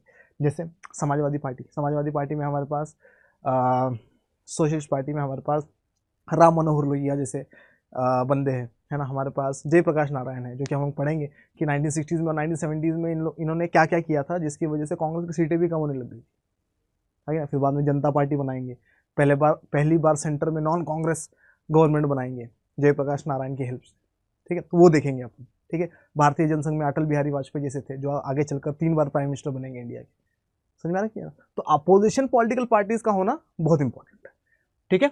आगे आते हैं, टग ऑफ वॉर। अब ये टग ऑफ वॉर क्या दिखा रहा है, एक कार्टूनिस्ट है, वो कार्टूनिस्ट दिखाना क्या चाह रहा है इस टग ऑफ वॉर में, ये जितने भी लोग हैं ये सारे अपोजिशन है, और ये जो है जो पेड़ के ऊपर बैठा है वो कांग्रेस है, ठीक है। ये कार्टूनिस्ट क्या दिखाना चाह रहा है, ये दिखाना चाह रहा है कि भैया अपोजिशन पूरा मिलाकर कांग्रेस को उखाड़ के फेंकना चाहता है, और अपनी पूरा जोर लगाया हुआ है। और कांग्रेस जो है वो इतनी इत्मीनान से, इतनी आराम से बैठी हुई है, जिसको कोई फर्क नहीं पड़ रहा है। क्यों? क्योंकि कांग्रेस की जड़ें इतनी मजबूत है, कांग्रेस इतनी स्ट्रांग पॉलिटिकल पार्टी, ठीक है, कि भैया कांग्रेस की स्ट्रेंथ के सामने इन सारी अपोजिशन का स्ट्रेंथ कुछ भी नहीं है। ये दिखाना चाहता है ये टग ऑफ वॉर, ठीक है। तो क्या बता रहा है, tug of war is the cartoonist impression of the relative strength of the opposition and the government, कि अपोजिशन में स्ट्रेंथ कितना है और गवर्नमेंट में कितना स्ट्रेंथ है। तो गवर्नमेंट या फिर Congress party was no doubt very strong political party, ठीक है, और अपोजिशन की कोई औकात नहीं है उनके सामने, लेकिन इनका होना इंपॉर्टेंट है। Sitting on the tree are Nehru and his cabinet colleagues, trying to topple the tree are the opposition leaders. तो नेहरू जी कहाँ दिख रहे, ये रहे नेहरू, और इनके बाकी कलीग्स मौलाना अबुल कलाम आजाद वगैरह यहाँ पर बैठे हुए दिख रहे हैं हम लोगों को, ठीक है। और ये यहाँ पर कौन है, यहाँ पर अपोजिशन मेंबर्स बैठे हुए, A.K. गोपालन, आचार्य कृपलानी, N.C. चैटर्जी, श्रीकंदन नायर एंड सरदार हुकुम सिंह। तो सरदार हुकुम सिंह दिख रहे हैं हम लोगों को यहाँ पर, है ना। तो अपोजिशन पॉलिटिकल पार्टीज भी दिख रही है हम लोगों को और कांग्रेस पार्टी भी दिख रही है, और इन दोनों के बीच का रिलेटिव स्ट्रेंथ ये कार्टूनिस्ट दिखाने की कोशिश कर रहा था। ठीक है, तो कांग्रेस कितनी पावरफुल दिख रही है यहाँ पर, इससे अंदाजा लगा लो। डन है, आगे आते हैं। Relation between the ruling and the opposition parties. अब देखते हैं कि क्या अपोजिशन पॉलिटिकल पार्टी और रूलिंग पॉलिटिकल पार्टी के बीच का रिलेशन कैसा था, है ना। क्या एक दूसरे की रिस्पेक्ट करते थे, या फिर वैसे ही होता जैसे आज हो रहा है ना, गाली गलोच, तू ऐसा तू ऐसा, ठीक है, जान दे देंगे ना, क्या चल रहा है। मतलब आज जिस तरीके से अपोजिशन और रूलिंग पार्टी के बीच में संबंध है जो कि बहुत खराब है, ठीक है, क्या वैसा ही संबंध पहले भी था, या पहले लोग बहुत एक दूसरे की रिस्पेक्ट करते थे, बहुत रिस्पेक्ट करते थे, है ना। बहुत सारे एग्जाम्पल्स है इसके। अटल बिहारी वाजपेयी और पंडित जवाहरलाल नेहरू का एक एग्जाम्पल है। क्या एग्जाम्पल है, हम लोग देखते हैं कि अटल बिहारी वाजपेयी पार्लियामेंट में खड़े होकर बहुत बुरा भला बोलते हैं पंडित जवाहरलाल नेहरू की के बारे में, है ना। और जब बुरा भला बोलते हैं बहुत सारा, तो बाद में लंच करने जाते, तो लंच करने के लिए दोनों एक साथ बैठ जाते, ठीक है, क्रिटिसाइज़ किया अभी अभी, है ना, बुरा भला बोला है। और फिर नेहरू जी कह रहे अटल को, यार अटल आज तो तूने ना बहुत बढ़िया स्पीच दी है, कहाँ पर, पार्लियामेंट, समझ में आया कि नहीं। तो हम लोग क्या देखने को मिल रहा है कि बहुत रिस्पेक्ट थी एक दूसरे का, पर्सनल लाइफ अलग थी और प्रोफेशनल लाइफ अलग थी। समझ में आ रहा है कि नहीं। आजकल लोग क्या कर रहे हैं, इसकी पर्सनल लाइफ निकाल के आ रहा है, ये उधर घूमने जा रहा है ना, इलेक्शन जीतते ही वहाँ चला जाता है, ठीक है, पता नहीं क्या क्या चल रहा है। देखो जरा क्या बता रहा है। Relation between the ruling and the opposition parties. In the early years, there was a lot of mutual respect between the leaders of the Congress and those of the opposition.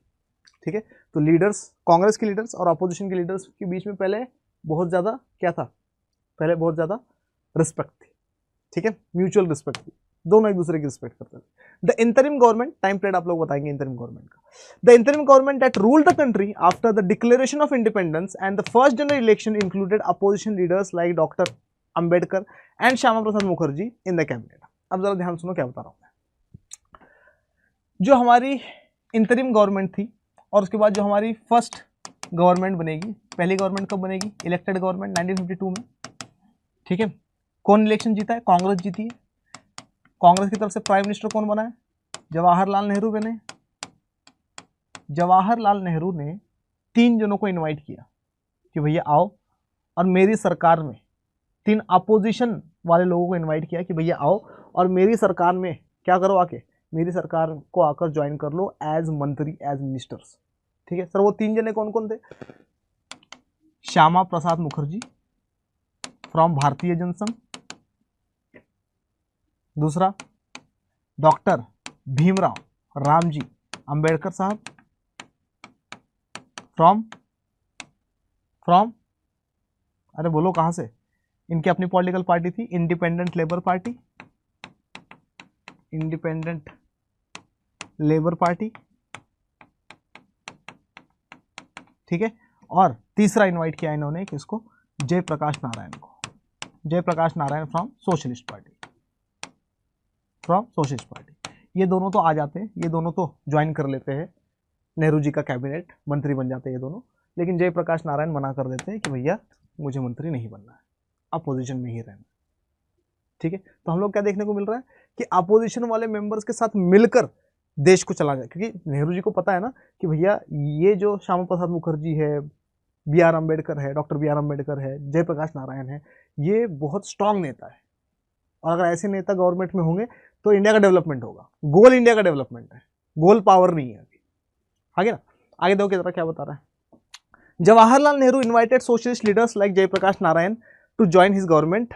This kind of personal relationship with and respect for political adversaries declined after the party competition grew more intense. तो ये क्या बोल रहा है कि ये जो personal relationship थी, ये जो इज्जत करते थे एक दूसरे की, ये जो रिस्पेक्ट करते थे एक दूसरे की, ठीक है, और एक दूसरे के स्टेचर को समझते थे, एक दूसरे की पावर को समझते थे, वो बाद में डिक्लाइन होने लग गया। रिस्पेक्ट भी डिक्लाइन हो गई, इज्जत करना एक दूसरे की भी क्या हो गया, डिक्लाइन हो गया, ठीक है। सर कैसे डिक्लाइन हुआ, क्योंकि पॉलिटिकल कंपटीशन बढ़ गया, ठीक है। अब लोग जो है वो रिस्पेक्ट को कम इज्जत देने लग गए और पावर में कैसे आए वो देखने लग गए, है ना। कोई भी इशू उठाना है, पावर में आना है, ठीक है। आगे आते हैं, ये देखो ये फर्स्ट कैबिनेट की हमारे पास फोटो है ना। अच्छा, आप लोगों को डिटेल में वगैरह पढ़ना है ना ये वाला चैप्टर, तो आप लोग पेड बैच अपना ले सकते हो, मैं लास्ट में डिटेल्स बता दूंगा उसकी, है ना। और पीडीएफ के लिए मैंने बता दिया आप लोगों को कि क्या करना है। आगे आते हैं, देखो जरा क्या बता रहा है। Conclusion, first phase of democratic politics in our country was quite unique. The inclusive character of the national movement led by the Congress enabled it to attract different sections, groups and interests, making it a broad-based social and ideological coalition. तो बोल रहा है क्या, कांग्रेस का nature जो था all inclusive था, ठीक है। और फर्स्ट फेज जो था हमारा डेमोक्रेटिक पॉलिटिक्स का, वो एक अलग टाइप का फेज था, ठीक है। लोग सीख रहे थे इलेक्टोरल पॉलिटिक्स, और क्या, कांग्रेस के पास लेगेसी थी अपनी, ठीक है। Congress all inclusive political party थी, समुद्र की तरह थी, सारे लोग उसमें आकर समा सकते थे, ठीक है। तो यही बता रहा है इसके बाद इसमें। तो आगे आते हैं, the key role of Congress in the freedom struggle this gave it a head start over others, as the ability of the Congress to accommodate all interests and all aspirants for political power steadily declined, other political parties started gaining greater significance, ठीक है। तो ये बोल रहा है कि कांग्रेस ने freedom struggle के टाइम पीरियड में, आज़ादी के टाइम पीरियड में जो स्ट्रगल किया उसकी वजह से लोगों को उस पर भरोसा था, जिसकी वजह से लोगों ने वोट भी बहुत सारा दिया, सीट्स भी बहुत सारी जीती कांग्रेस ने, और कांग्रेस का डोमिनेंस स्टार्ट हो गया, ठीक है।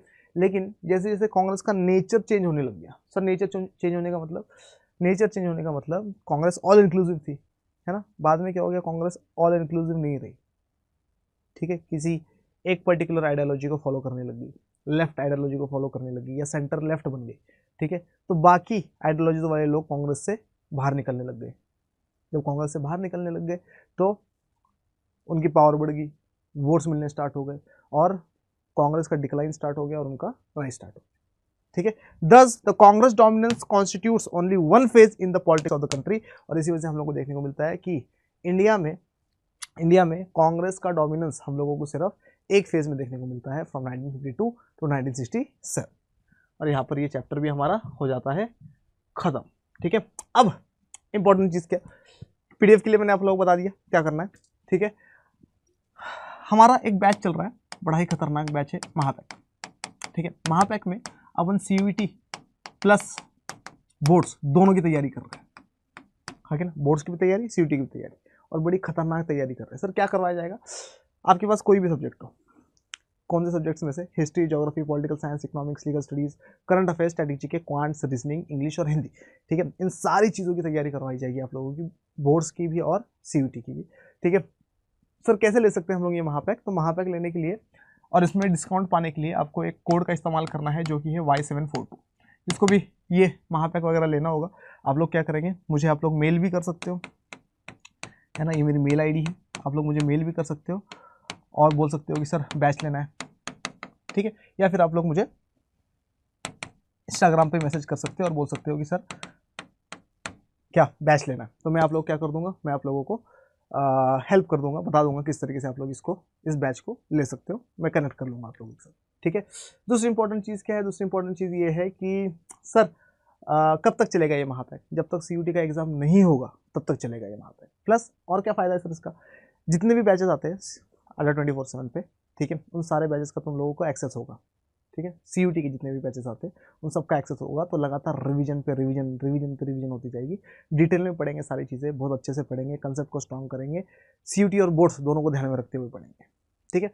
सर कैसे ले सकते हैं इस बैच को, अगर खुद लेना है तो कोड याद रखना है Y742, यही कोड लगाना है आपको, और आप लोग अपने को जाना है कहाँ पर, आपने को जाना है अड्डा 24/7 की वेबसाइट पर, यहाँ जाएंगे, अड्डा 24/7 लिखेंगे, इस पर क्लिक करेंगे, जैसे ही क्लिक करेंगे ऑल कोर्सेज का ऑप्शन आ जाएगा, ऑल कोर्सेज पे करेंगे क्लिक, जैसे ही क्लिक करेंगे अपने पास यहाँ पर UG and PG entrance exam दिखेगा अपने को, इस पर क्लिक करेंगे, सीयूटी यूजी पे जाएंगे और यहाँ पर सीयूटी आर्ट्स पे जाएंगे। जैसे सीयूटी आर्ट्स पे जाएंगे अपन, तो अपने को यहाँ पर दिखाई देगा कौन सा बैच, कहाँ गया, व्यू ऑल पे जाओ, जैसे व्यू ऑल पे जाएंगे तो अपने को यहाँ पर 2 महापैक दिखेंगे, दिख रहे, एक विद बुक्स है और एक विदाउट बुक्स है। अगर आपको विद बुक्स लेना है तो ये ले लो, विदाउट बुक्स लेना है तो ये ले लो, है ना।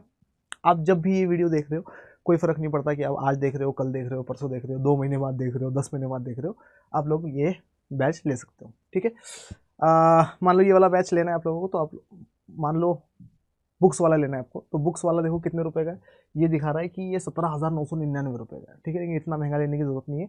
बाय नाउ पे जाओ और यहाँ पर जाके कोड लगाओ जो कि मैंने आपको बताया है, जो कि है Y742 और इसको अप्लाई कर दो। जैसे अप्लाई कर देंगे 3,060 रुपये अपने बच जाएंगे। अपने को ये वाला बैच 14,940 रुपये में। सर ये भी तो महंगा लग रहा है। महंगा नहीं है। क्यों महंगा नहीं है? 11 सब्जेक्ट अपन पढ़ रहे हैं, है कि ना। एक सब्जेक्ट के अगर कहीं पर ऑफलाइन जाते हैं तो 1,000 रुपये लगता है। ठीक है, तो एक महीने के 11,000 रुपये हो जाएंगे, ये पूरा साल चलेगा तुम्हारा। ठीक है, दूसरा अगर ये नहीं लेना है आपको, अगर आपको क्या लेना है, आपको लेना है कौन से वाला, विदाउट बुक्स वाला, तो विदाउट बुक्स वाला भी देख लेते हैं अपन कितने का है। देखिए जरा, विदाउट बुक्स वाला है ये वाला। ठीक है, ये है अपने पास 14,999 रुपये का। ठीक है, बाय नाउ पे जाओ, यहाँ जाओ और कोड लगाओ Y742 और इसको अप्लाई कर दो। जैसे ही अप्लाई करेंगे 2,550 रुपये अपने बच जाएंगे और अपने को ये वाला बैच सिर्फ और सिर्फ 12,450 रुपये मिल जाएगा। चलेगा कब तक? जब तक क्या नहीं हो जाता, अरे बोलो, जब तक CUT का एग्जाम नहीं होता तब तक। ठीक है, चलो यही था मेरी तरफ से, है ना। आशा करता हूँ कि आज वाली क्लास आप लोगों को बहुत बहुत बहुत बहुत बहुत ज़्यादा पसंद आई होगी। पसंद आई है तो इसको लाइक करिए, शेयर करिए, अपने दोस्तों को दिखाइए, मुझे दिखाइए। बहुत बहुत बहुत बहुत बहुत सारा प्यार और ऐसे इंपॉर्टेंट लेक्चर्स लेकर, टॉपिक्स लेकर मैं मोइन पठान आप लोगों के सामने रोज़ बरोज़ आता रहूँगा। तब तक के लिए मोइन पठान आप सबसे कहता है जय हिंद।